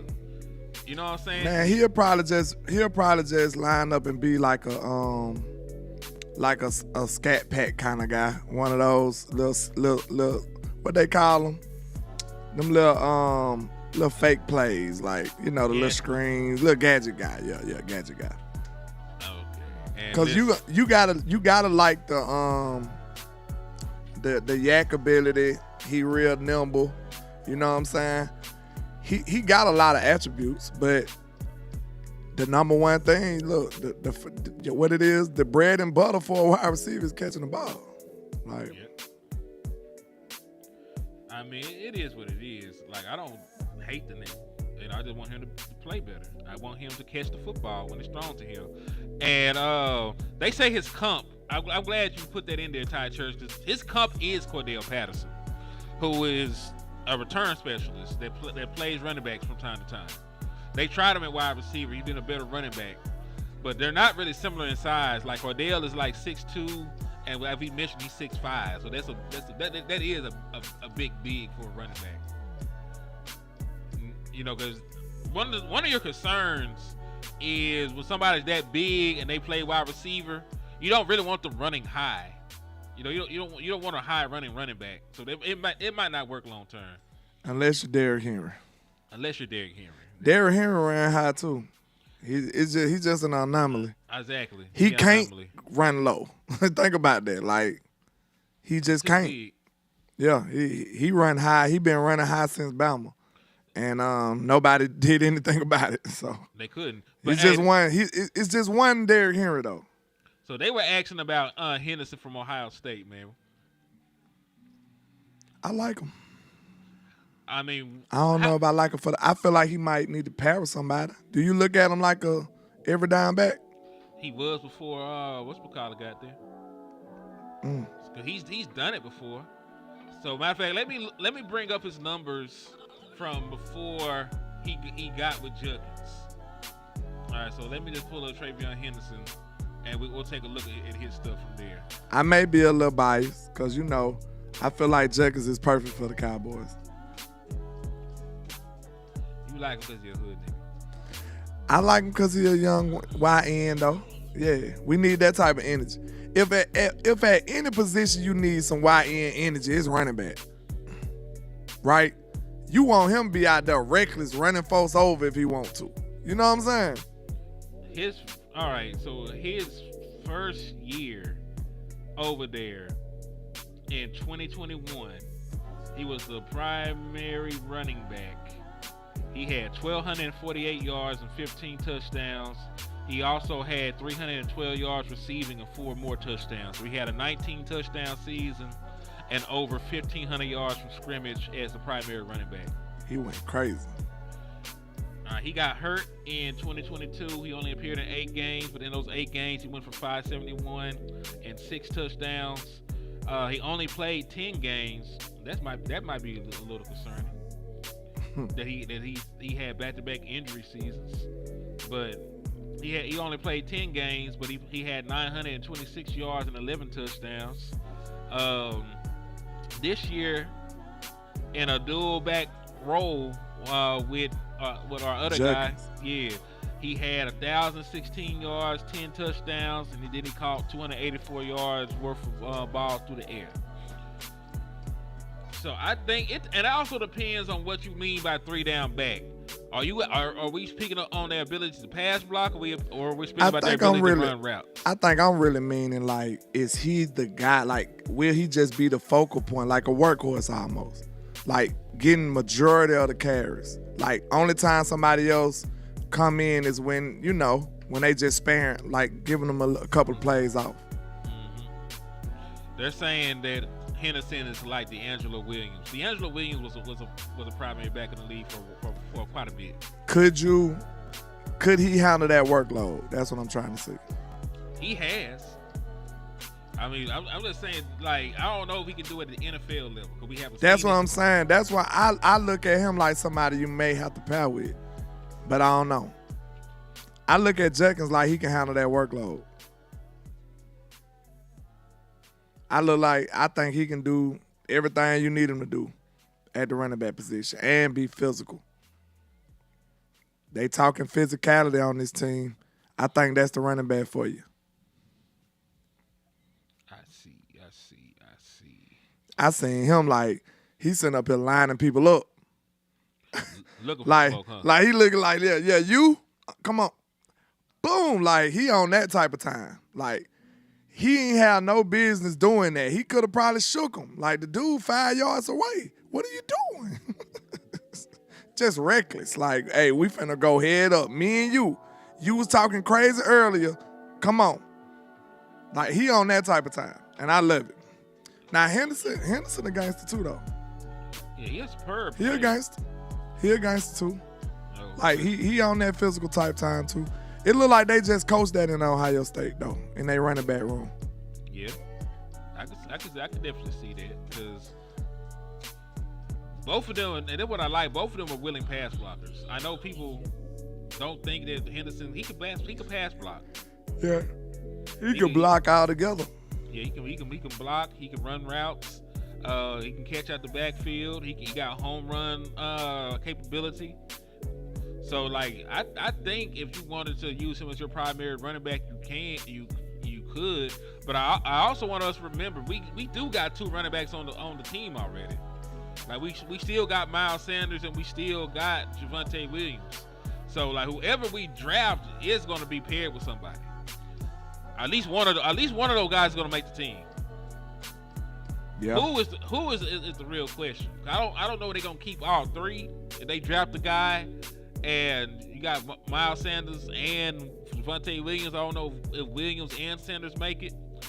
But I think one of them make the team, and they're the guy that rocks out alongside whoever we bring in here. He said, I'm looking for Judkins and Williams on our trucking competitiveness competitions.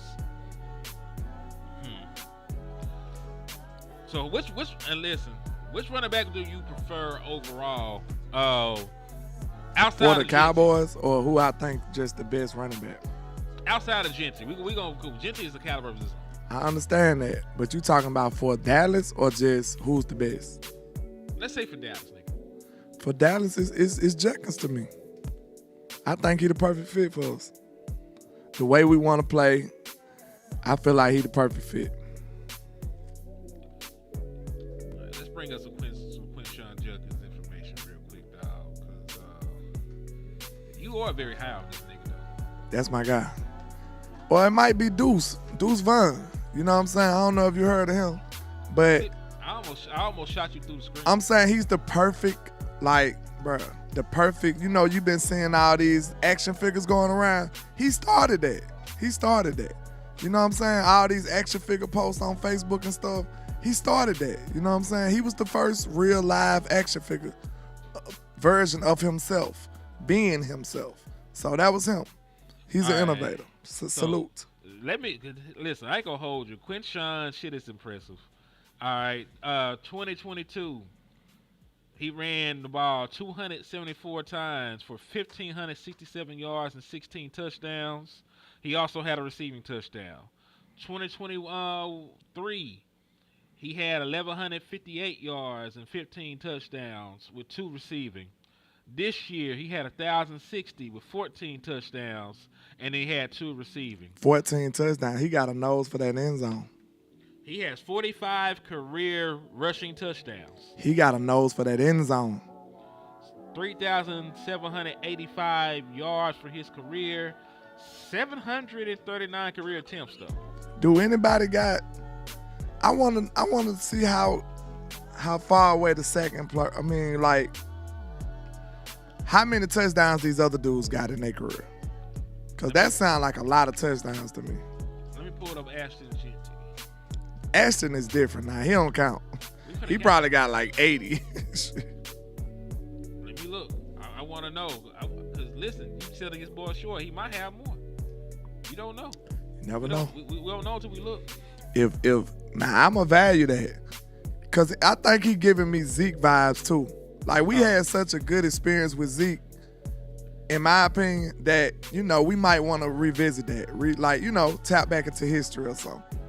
All right. So, no. Ashton Genty has a couple more. But it's not a huge margin. So, and he just was sharing carries, too. Keep that in mind. Judkins had 45 touchdowns, and Genty had 50 for his career. Wow. Judkins ran for 3,785 yards. Genty ran for 4,769. Yeah, he ridiculous with the numbers now. But we got to take into consideration who my boy Judkins been playing against. Okay, yeah. I'll give Judkins been in the SEC. Judkins been with the Ohio State.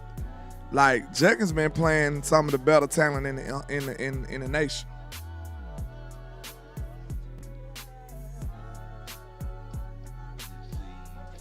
750 attempts to 739. So it's about the same number of attempts.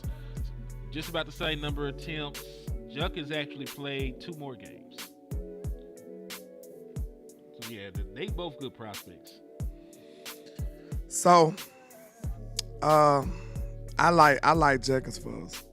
I think Hampton gonna be too expensive, and he's just not my type of back. Like, I'm sorry, I ain't saying he ain't good. I just got a certain preference I like.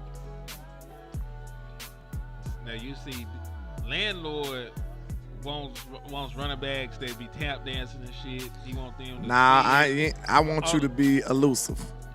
Yeah, that's what I'm talking about. He wants some tap dancing. Tap dancing sound negative because they might be They might be waiting too long to hit the hole. You know what I'm saying? I want somebody elusive. That's what I want. Man. What is missed tackle? I know he break tackles. Let me see what his missed tackles rate is, because that might make me feel better. I might be tripping. Who? Hampton. What is, like, you know how they judge like how many tackles he made miss too, though, right? Force miss, yeah. Yeah, I want to see that with him, because in my opinion, I just don't see him as a agile, elusive type back. He's straight downhill, but he's great at it. He's great at it. All right, let's take a look.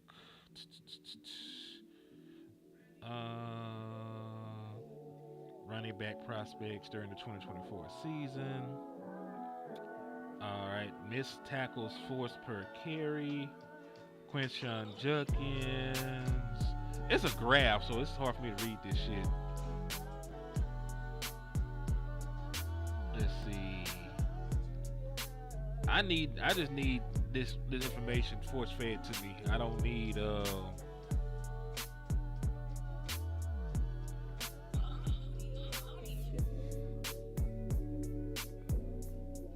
I need to find this shit out. That's my biggest knock on him. And it's not really a knock, it's just a preference. That's all. Let's see. He gonna be great. I'm trying to find the information for you. That'll make me, maybe I was looking at him wrong. You know what I'm saying? I need to find it. Hold on. Missed tackles forced in final college season. Shout out to JC Cowboys in the building. What's happening? Salute. Now, see, I found it for the wide receivers, but I ain't find it for the running backs. That's crazy. So I know Gentry has some crazy numbers in that category. Yeah. Hey, your boy Tech McMillan forced 29. He can move. Luther Burden forced 30. And you would have thought, hey, that's damn good. That's really impressive for Tech then, because that's Luther whole game. Hey, Travis Hunter forced 24. So that's actually nice. I'm trying to find what Golden looking like. Matthew Golden 8. 8? Damn. You got to think he probably behind niggas for the. They probably ain't close to him. that and you know it's hard to force somebody in the midst and they trying to chase you down from behind. It's not like you got eyes in the back of your head. When that's your play style, you catch balls deep and people just trying to run behind you and bring you down. You know it's not the same as you're trying to get past somebody. You know what I mean? Yeah. Let's see, for the running backs. No, this is 2023. I'll have to find it, bro. I can't find it right now. I need that like yesterday. I promise. Like it might make me change my mind about it. Max missed tackles first. It might make me change my mind about him. But I just feel like he's not very elusive. And in my opinion, like that's my preference. I like elusive backs. I do.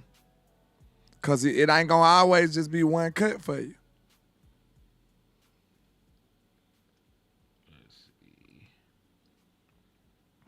If your one cut ain't done, what you doing for me? I do see him falling forward and stuff though. He got everything it takes. It's just a preference. That's all.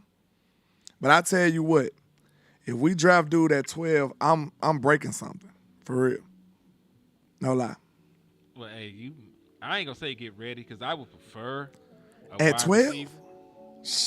I prefer a wide receiver, but you know, Jacobs. I know Josh Jacobs been successful and he's a one cut back. He was okay. Okay, he led the league in Derrick rushing. Henry was a one cut back. I know it's people that did it successfully, but those wasn't my best. Like they weren't my favorites. I'm just talking about my preference. Like y'all gonna have different preferences. It's okay. All right, I don't have his missed tackle rate. I just know that he was second in this draft for yards after contact. So he breaking tackles. We know that. Yeah, so I don't know what his missed tackle thing is.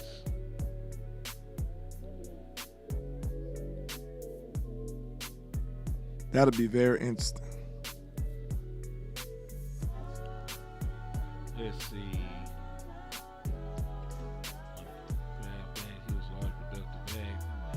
Tyron Church said, I'm breaking something if Cowboys draft DE or corner. I mean, listen, that's why I'm not ready to break nothing over Marbury and Hampton. Because your ass, you up complaining about Hampton, you could end up with offensive lineman. You right. Then I got to break two things. I got to break something else. I got to break double the trouble.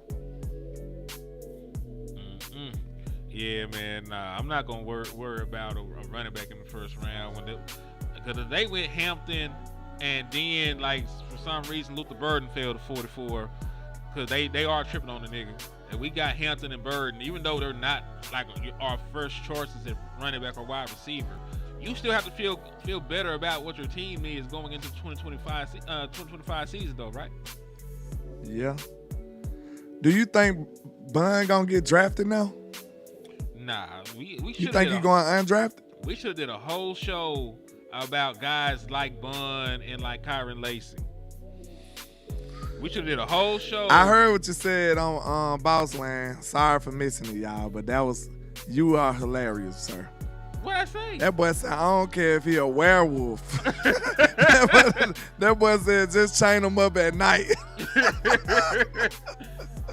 Hey, and I'm with you though, for real. Like, man, look, I'm trying to win, bro. I'm trying to win, dog. Like, I got morals too. You know what I'm saying? Yeah. How about this, y'all? Just so we can stay, our moral compass is intact, right? we get them on the team, win, and then kick them out. Mm-hmm. You know what I'm saying? Just use them for our win and then leave them alone. Like, going on somewhere. Use them up. Get them out You of know here. what I'm saying? Like, we ain't even going to mention him in the championship conversations. You know what I'm saying? Yeah, I don't care what they did. He could have scored all the touchdowns. Like, what? It's like he never was here. We God gonna give was somebody with else the credit. Like we just gonna change history and say, hey, CD Lamb did it. Like Dak did it. you know what I'm saying? Like we just gonna do what we want to do. Yeah, we're not even finna acknowledge that this creature was on our team. Nah, So we can sleep better. bruh said, I don't give a damn if he was a werewolf. I said, yeah, I'm with you. Like, he ate 6 people, but did he eat anybody on the team, though? No, all right. Yeah, did everybody come back after practice? You know what I'm saying? Like, Dak Prescott, did he get bit? Oh, he good? All right, see? It's not that bad. But did you die, though? Did you die? Like, 4 of the folks that got ate were Eagles fans anyway, you see? It worked out better for the world. You know what I'm saying? We just joking, man. It's just jokes. But who do you think the Cowboys are targeting? They're moving like it's wide receiver, honestly. If it's not a wide receiver, I may be going into other things. I might be venturing into another space. I think it's a wide receiver just based on how many wide receivers they brought in. They got all them damn wide receivers they brought in for 30 visits. They got all them wide receivers they brought in for Dallas Day. Like, they looking real hard at wide receiver. Yeah, Tyrone Church. We just gonna give the credit to Toba. We gonna change the stat sheet and everything. Like, it was Jalen Toba did this. Like, we're gonna rewrite history. They rewrite history anyway. We might well do it for our own sake, just so we ain't got a vicious monster. But no, like, for real, we were talking about that because of the prospect, and this is where the Dallas Cowboys can really start finessing. You talk about somebody like Kyron Lacy probably being there in the 7th round, right? yeah. Kyron Lacy was supposed to be one of the best wide receivers coming out this draft class. If you don't know what happened to him, he allegedly killed somebody in a vehicle accident and then fled. Shout out to my boy Freddie for the cash app, man. Thank you for the love and support over here. You were a real one for showing love to me. If y'all want to be like my boy Freddie, make sure you hit that cash app. It's $ Henny the More on my end, and you want to support Landlord, it's $ Landlord723. Absolutely, man. We appreciate y'all contributions, man. It goes a long way, no lie. Like, we out here just doing it for the love for y'all, man. And we gonna make sure we show up. Yeah, but Kyron Lacy, man, he was supposed to be one of them dudes. He was supposed to be one of the next great LSU wide receivers. He's about 6'2". 214 pounds, makes explosive plays in the receiving game. He was going to be a highly touted draft pick until this shit happened. And he allegedly caused the death of an older gentleman during a vehicle incident, and then they said he fled the scene. He retorts he was not involved in the accident at all, and he just drove around the chaos. And, folks incorrectly identified him. He said he was there, but he was not the cause of the wreck by any means. He's still maintaining his innocence at this point. Rashard Rice ain't killed nobody though. Like, nobody died. Folks' vehicles were damaged. Folks got injured. Nobody died. Like, somebody died in this, and they say they allege he was regularly driving. He maintains his innocence, so he's still up there right now. He's still going through the process, and I said, draft him in the 7th round, have his rights for dirt cheap for 4 years, and get him a lawyer. Get him a lawyer. And okay, so Life's Crazy. That was you. Thank you, my brother. Thank you. You're a real one, man. I appreciate you. He said, my question is, I feel like Luke fits Brian's system more than any other tight end we have. Are you talking about Luke out of Iowa? Salute to who you said it was? Life Crazy. Shout out to you on my end too, man. We appreciate y'all. Oh, my boy Numhead Neil said he just hit me with some missed tackle numbers on there. Hold on. Let's do it. Let me go over here. With for Hampton. I'm finna find out. Let me look. Let me see if this seat getting the best of me. You all right, nigga? I'm old. Yeah, let me see if what I seen on film and my take on them. Do the numbers back there. Let's see. All right, so they're still the broken tackles numbers, but I'll give them to y'all anyway. Oh, broken tackles. Ashton Genty had 106. Cam Scatterboo had 50. Marvin Hampton had 41. Kyle Manage from Rutgers had 35. Caleb Johnson 32. Tootin had 29. Jorquez Hunter from Auburn had 29. Damian Martinez had 26. Jordan James from Oregon had 22. Quinshon Judkins had 20. So man, somebody, stat gurus across the world, somebody please give me them numbers. I need to know. I just want to know if it's matching up from what I see. That's going to tell me a whole lot. No lie. So it's going to tell me a lot. So my question is, what is Quinshon's elusiveness like by the numbers? I don't know. But I see him on a film making the cuts and making people miss.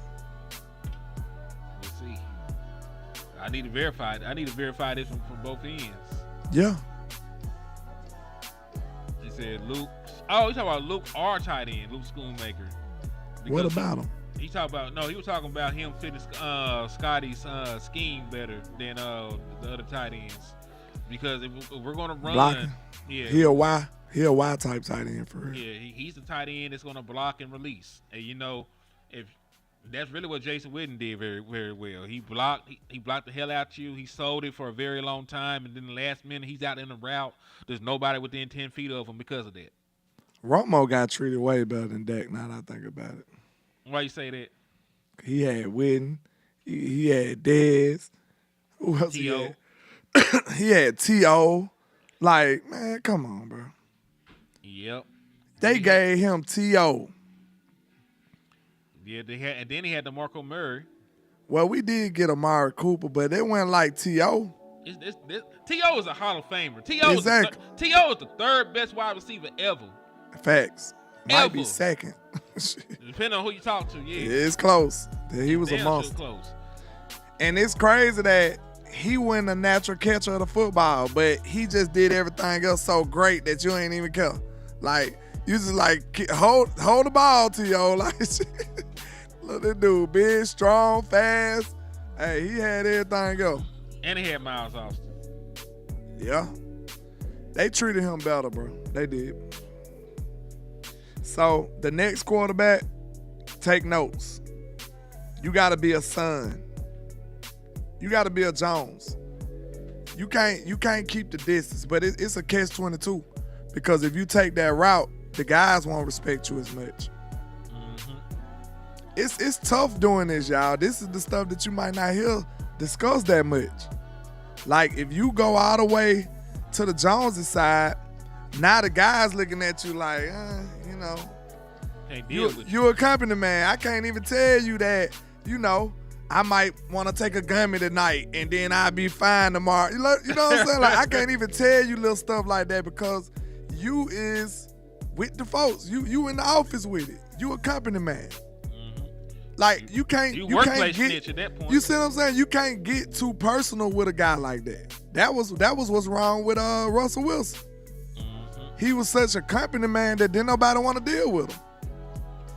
So it's a catch-22. You have to find some kind of way to balance that. No, I got. He said third. He said top 10, but not third. Who's your top 3 wide receivers, T. Foster? Because listen, this preference. I'm not saying you're wrong about your opinion. What'd he say? He said that T.O. not his third. He said top 10, but not third. Who's your top 3? Because it's subjective. T.O. was ridiculous, bro. T.O. was a fucking monster, a creature, an animal. But also, yeah, I do see what you're saying though, Life Crazy. Because if we're going to be out there running the ball, and we're going to go with some more heavy packages and rely on the play action, then listen, the scheme might the scheme might turn Luke Schoonmaker up. I don't even like Luke Schoonmaker, but if that's his skill set, which it pretty much is, I remember him in Michigan. If that's his skill set and it's not the spread stuff, then he might be better off at that point. I think one of the biggest things he need to get better at is like getting yards after the catch. You know what I'm saying? Like, he catch everything, to be honest with you. That's something I noticed about Luke. He catching everything. He kind of sure-handed, for real. He don't drop too But much. he'll go 5 for 5, 4 for 4, 3 for 3. You know what I'm saying? He ain't dropping nothing. But it's like he's not creative enough, or he don't know how to make people miss. You know what I'm saying? That's one of the biggest knocks on him. And we have a flaming you-know-what in the chat. Yeah, so he said, the Cowboys make my day. I'm super gay. Hooray. Wait a minute. I'm like, damn, dog. You on dick early. He said, my uncle is my father. And my mama is my auntie. Back the ass. Damn. Hey, y'all know what to do. Shoot this nigga. Get him up out of here, man. It will be no cowboy slander in this mother on this day. Man, Not that way. No, but sir. we ain't finna argue with a professional twerker. That's what you is. Boy. You a professional twerker. You remember back in the day they had the twerk team. He was on the twerk team. He was on the twerk team back in the day. This man is a pussy popper, and he come in here popping shit. Shut the fuck up, boy. You a pussy popper, nigga. Hey, they need to do a 30 for 30 on them. Like, what happened to them? How y'all doing these days, man? How life worked out for them? You know what I'm saying? Shit, Twerk team had the internet on smash. Man. And you don't even know they exist no more. You know, they probably fell off. You know, Who knows? They could be successful. Huh? That's why I said I want to know what happened. What happened to them? They said a 30 for 30 for the twerk team. We need a 30 for 30 on them, boy. Who gonna narrate that shit? Me. Nah, we gonna get somebody. Hosted by Landlord from Alabama. We gonna get Boosie. We gonna get Boosie to do. He gonna be like, show me your $5,000. He gonna miss the whole show up. Like, nigga. Bro, you supposed to be narrating, not goddamn gyrating in this month. That man gonna be on that whole rolling. No, he be dancing. Boosie be lit at them games. People be hating Boosie out. Man, Boosie be all on the floor acting crazy. That should be funny to me. That is crazy, but that shit is funny. Yeah, but we just seen the first man be on the twerk team ever in human history. It was that guy. I don't even know how to say his name. His name don't deserve to be said, but that guy. He said, how y'all feel about Will Johnson at 12? It wouldn't be the pick for me, but I also can't say I don't understand getting the corner. If he's the best corner, I understand why they did it. I wouldn't agree with it. But we're also talking about starting Baby Seat Carson week 1. Baby Seat is so crazy. You know what I'm saying? Baby C. Carson might have to start for you. So, like, that name is killing me. I ain't gonna lie. Man, they got that Baby nigga, Seat is insane. They had that nigga in that mug in the back seat with a pacifier. It was that bad for that man last year. Like, he supposed to be strapping niggas down. They done strapped his ass in the baby seat. Like, nigga, you ain't even old enough to be talking to me like that, nigga. Here, take your binky, They boy. doing his ass bad. Take your binky, little nigga. But yeah, man, I don't know, bro. I wouldn't want no corner. But, I mean, I would understand, like you said. I would understand. It's a need. Yeah. Top needs on this team, wide receiver, for sure. Mm-hmm. Definitely. Corner. Corner. Defensive tackle. One tech. We're gonna clear it up. Yeah, One tech. yeah, one tech. Some O-line help. And what else? We're just going in order. I mean, running back. You know, wide receiver, running back, defensive tackle, corner over defensive tackle. I say wide receiver. This is in order because that's how I keep messing it up. Okay. Wide receiver, running back, corner, one tech, O-line help, and then maybe a safety. That's fair. You know what I'm saying? I'm not gonna say linebacker because we got 50 of them niggas now. We do need linebacker help too, though. I feel like we do. Because we can't depend on Overshawn for real. It's 2 years. I'm not counting Overshawn. Because he'll be back, but I'm not counting Overshawn. You got Leofow. I like Leofow a lot. I actually like him. You brought in the boy. You just traded for a linebacker. You signed a linebacker in free agency. And then you still got Damone Clark there to see if he can develop this last Who? year. Who? Damone Clark. Man, it's time to go, y'all. He ain't talking crazy. He delirious. I didn't name 4 linebackers. It is time to go. I'm talking okay? about depth. I'm talking You about know how disrespectful you were to Jabril Cox? That's what we doing for Damone this time, okay? I'm getting my get back. Don't you mention hell nah. It's time to go. Hey, We gotta go.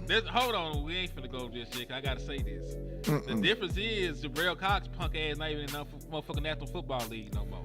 But guess what? What trajectory you think he finna be on? He'll be on somebody's team because he can tackle. Cap. He can tackle. He got, bro. He was a son and then play. He let a rookie come in here and step in front of him. The rookie special. Twice. Nah, Leofow held him too.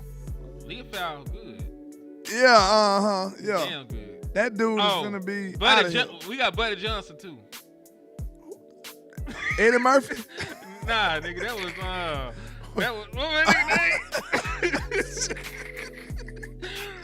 That nigga said Eddie Murphy ain't playing linebacker for us, man. I ain't got time. Nah, man, that was Rick James. That was Bumper Johnson. Oh yeah, we got a homosexual in here. Lord Yeah. Jesus. He said, Get him out of here. Get him out of here. This nigga gay. He thinking about phalluses because that's what he do in the dark. You know, while he's alone, he might do a lot of weird stuff with it. So, take that over there by yourself in the corner, sir. Nah, see, what we talking about twerkers, man. Yeah, he was on the twerk team too. We sure. Man. What that boy said, that was one of the most questionable bars ever, I ain't gonna lie. Who said so? What that boy 21 said on that song with Drake, turn it to a booty clapper or something. Hey, he was talking about after he shooting at him or something. He said he turned into a booty clapper or something. I can't remember how it went. Y'all know the song I'm talking I know about. what you're talking about. Yeah. It's like on Knife Talk or some shit. Yeah, it is. He said Buddy over Clark. Buddy might be over Clark. And listen, Buddy from Oak Cliff. So you ain't gonna you disrespect the Everybody real one from like that. so y'all got Damone, linebacker 8? The hell out of here, man. So, all right, so you made my point. We got 8 linebackers. I'm not getting another linebacker. We got 8 of them niggas. Figure it out. I mean, how valuable are those dudes? Leofow's great. The other I'm talking about the depth pieces that we signed. They're depth. They ain't supposed to play. Like somebody gets shot at the club one night, they gotta play for like a week or 2. That's what it is. They ain't supposed to. That's the problem. The people on the depth chart are depth. They ain't supposed to play. Hey, look, I swear, y'all like I ain't running my show. Cause I swear we'll take that all the way to where it's supposed to go. I had a twerk team video come up like this, and we got another twerker in this bitch. Shake that ass, bitch. Not the fact that you a hoe ass nigga for one, but you such a hoe ass nigga that you up here twerking. It's ridiculous. Yeah, like he had a zesty overload. Zest Master 3000. Sass Master. Hey, we got some weird stuff going on. Oh, Jesus. I had y'all crying laughing out there in KC. They said Murray a starter. Murray did have like 150 tackles last year. The dude we traded for. Yeah. Okay. I like it. So we might be comfortable at linebacker. But I feel like we need safety depth. We need a young safety to come in here. Draft your boy in the 7th round or the 6th round, wherever they Yeah. Wherever you get him at, I'm good. Yeah. I feel like he gonna work his way up the board and he gonna be good. Yeah, Shit, if Donovan Wilson can do it, don't tell me my boy can't do it. And listen, Malachi Moore was like the highest graded slot corner in college football at one point. and don't nobody like him right now. He ain't got no hype on him. Put him on my team. I hope he come in as an undrafted or something if that's the case. He said you don't have any starters. I think Murray is a starter. He was a starter for you for a team last year. Leofau started at the end of the season. He played well. And then we know what Overshawn is when he gets back. Overshawn said if it was up to him, he said he'd be ready by training camp. Yeah. That's what he said. And we know that they let players come back early from injury in Dallas. It's a foregone conclusion to me he gonna play sooner than later, in my opinion. So we got 3 linebackers you can play, and then you can see what you got in these other people. Y'all was sitting here, listen. You got these. Listen, y'all listen to them possible ass niggas. Them possible niggas said the boy we got from Chicago is Luke Kuechly mixed with Sean Lee or some stupid shit like that. What the hell? So you know, he's a mutant. Yeah, he a mutant. He is a creature at this point. So let him play. Like y'all like them happy positive niggas over there. Let the people they hype up play. Since we got backups. Let's run with that. He said, you don't have, yeah. We haven't seen the full throttle with Wanye. I'm not opposed to letting Wanye play, but you still need depth. Because Malik Hooker need to be gone eventually. Donovan Wilson, I don't think got that much time left on the contract. He said, I got you in a war. Hey, man, I'm just saying. We know that people that sell y'all on this extra positive, everything is right in the world shit. And then, we got people that talk actual football, actual X's and O's, and we actually look at film. And we see bullshit on film when we just can't say that bullshit. We're not just giving you popular takes. You know what I'm saying? How many people you heard say Marvin Hampton is not their cup of tea? Not many. You think I'm going off of other people's opinions? Mm-mm. I'm not saying he's not a good back, but he's just not my type of back. That's all. Exactly. So, I mean, you don't hear that. Everybody else, oh, my God. We different over here. I do enough work to make my own opinions, and I trust my eyes, and I trust what I see, and I trust what I do. So, I mean, we'll see. We'll see how it play out. Exactly. And, it is what it is. Because you got people that, this is how it works. We have people in the space that want to appease to people's feelings. They don't want to upset people. They want people to have hope for the season. Because let's keep it real. When y'all don't have any positive outlook on the season, y'all don't think it's going anywhere, a lot of people check out.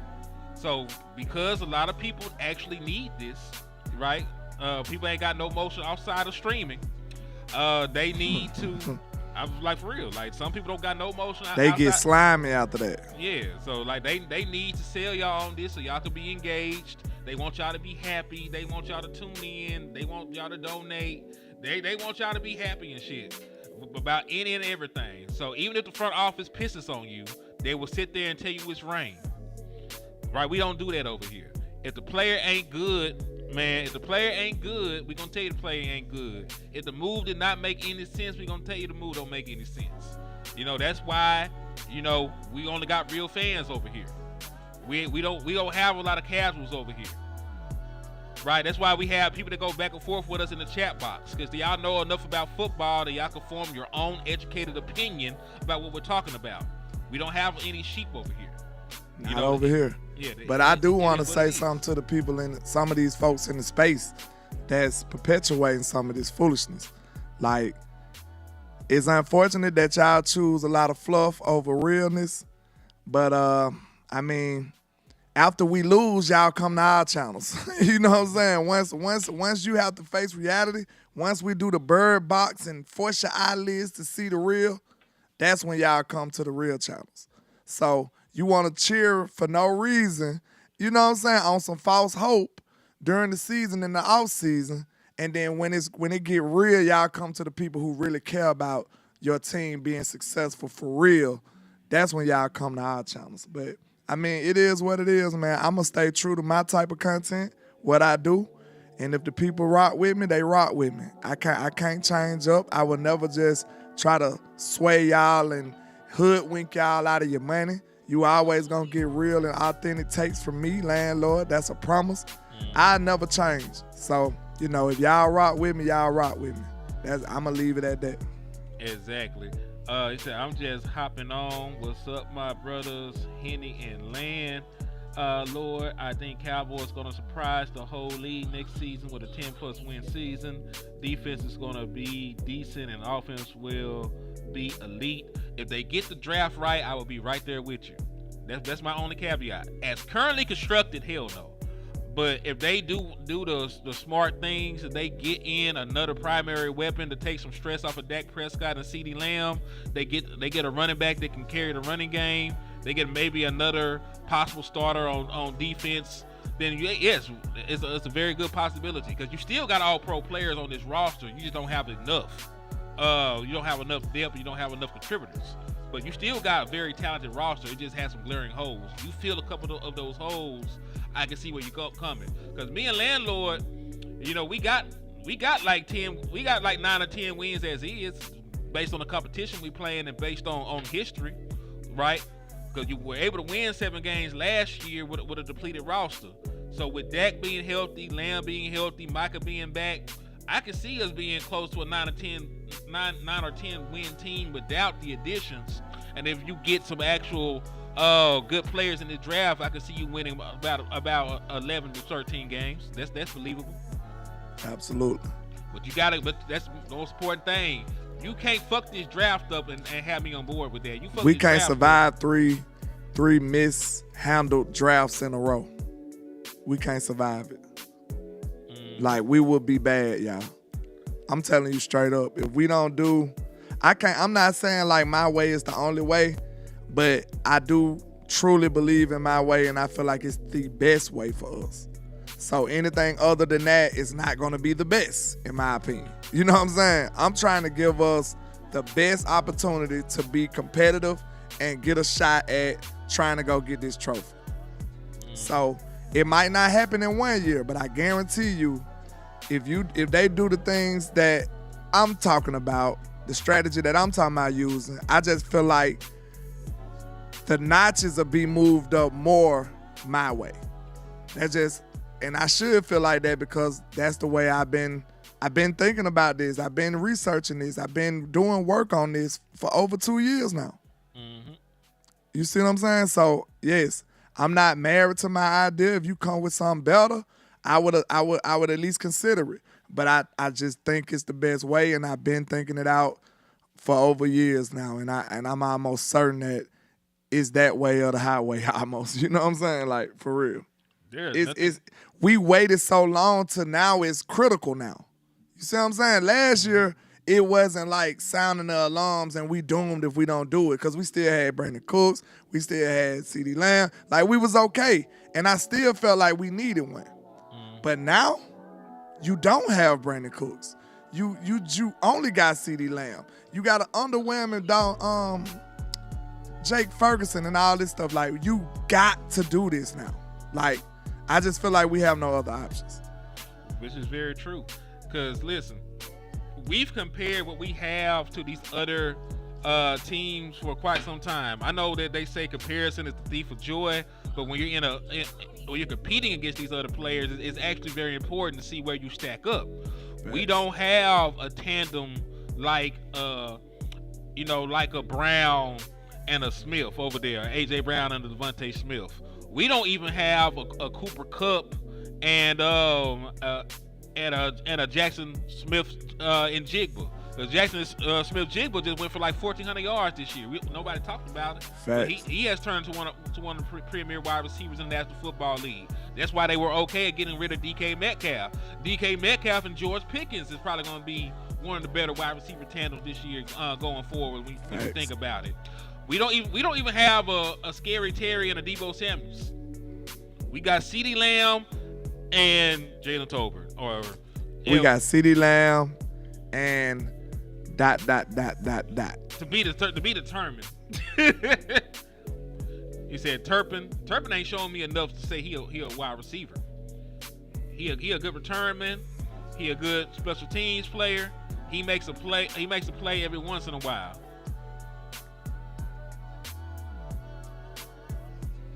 But I think we delivered on our promise after y'all showed love. I feel like we came back with a stronger hour. You know what I'm saying? And y'all, all we saying is it got to make sense sometimes, y'all. Like, you know what I'm saying? We'll come and do this all day, but it do got to make sense. You know what I'm saying? And we love this team, so we fighting for it. That's all it is. You know what I'm saying? We still fighting for this team and fighting to do this for y'all. So if y'all show love and participate and support, we gonna be here for y'all, man, for sure. Indeed. And T, there's not a lot of ifs, because all I'm saying is this. You won 7 games last year with your roster completely destroyed by injuries, Dak Prescott missing time, all that other stuff.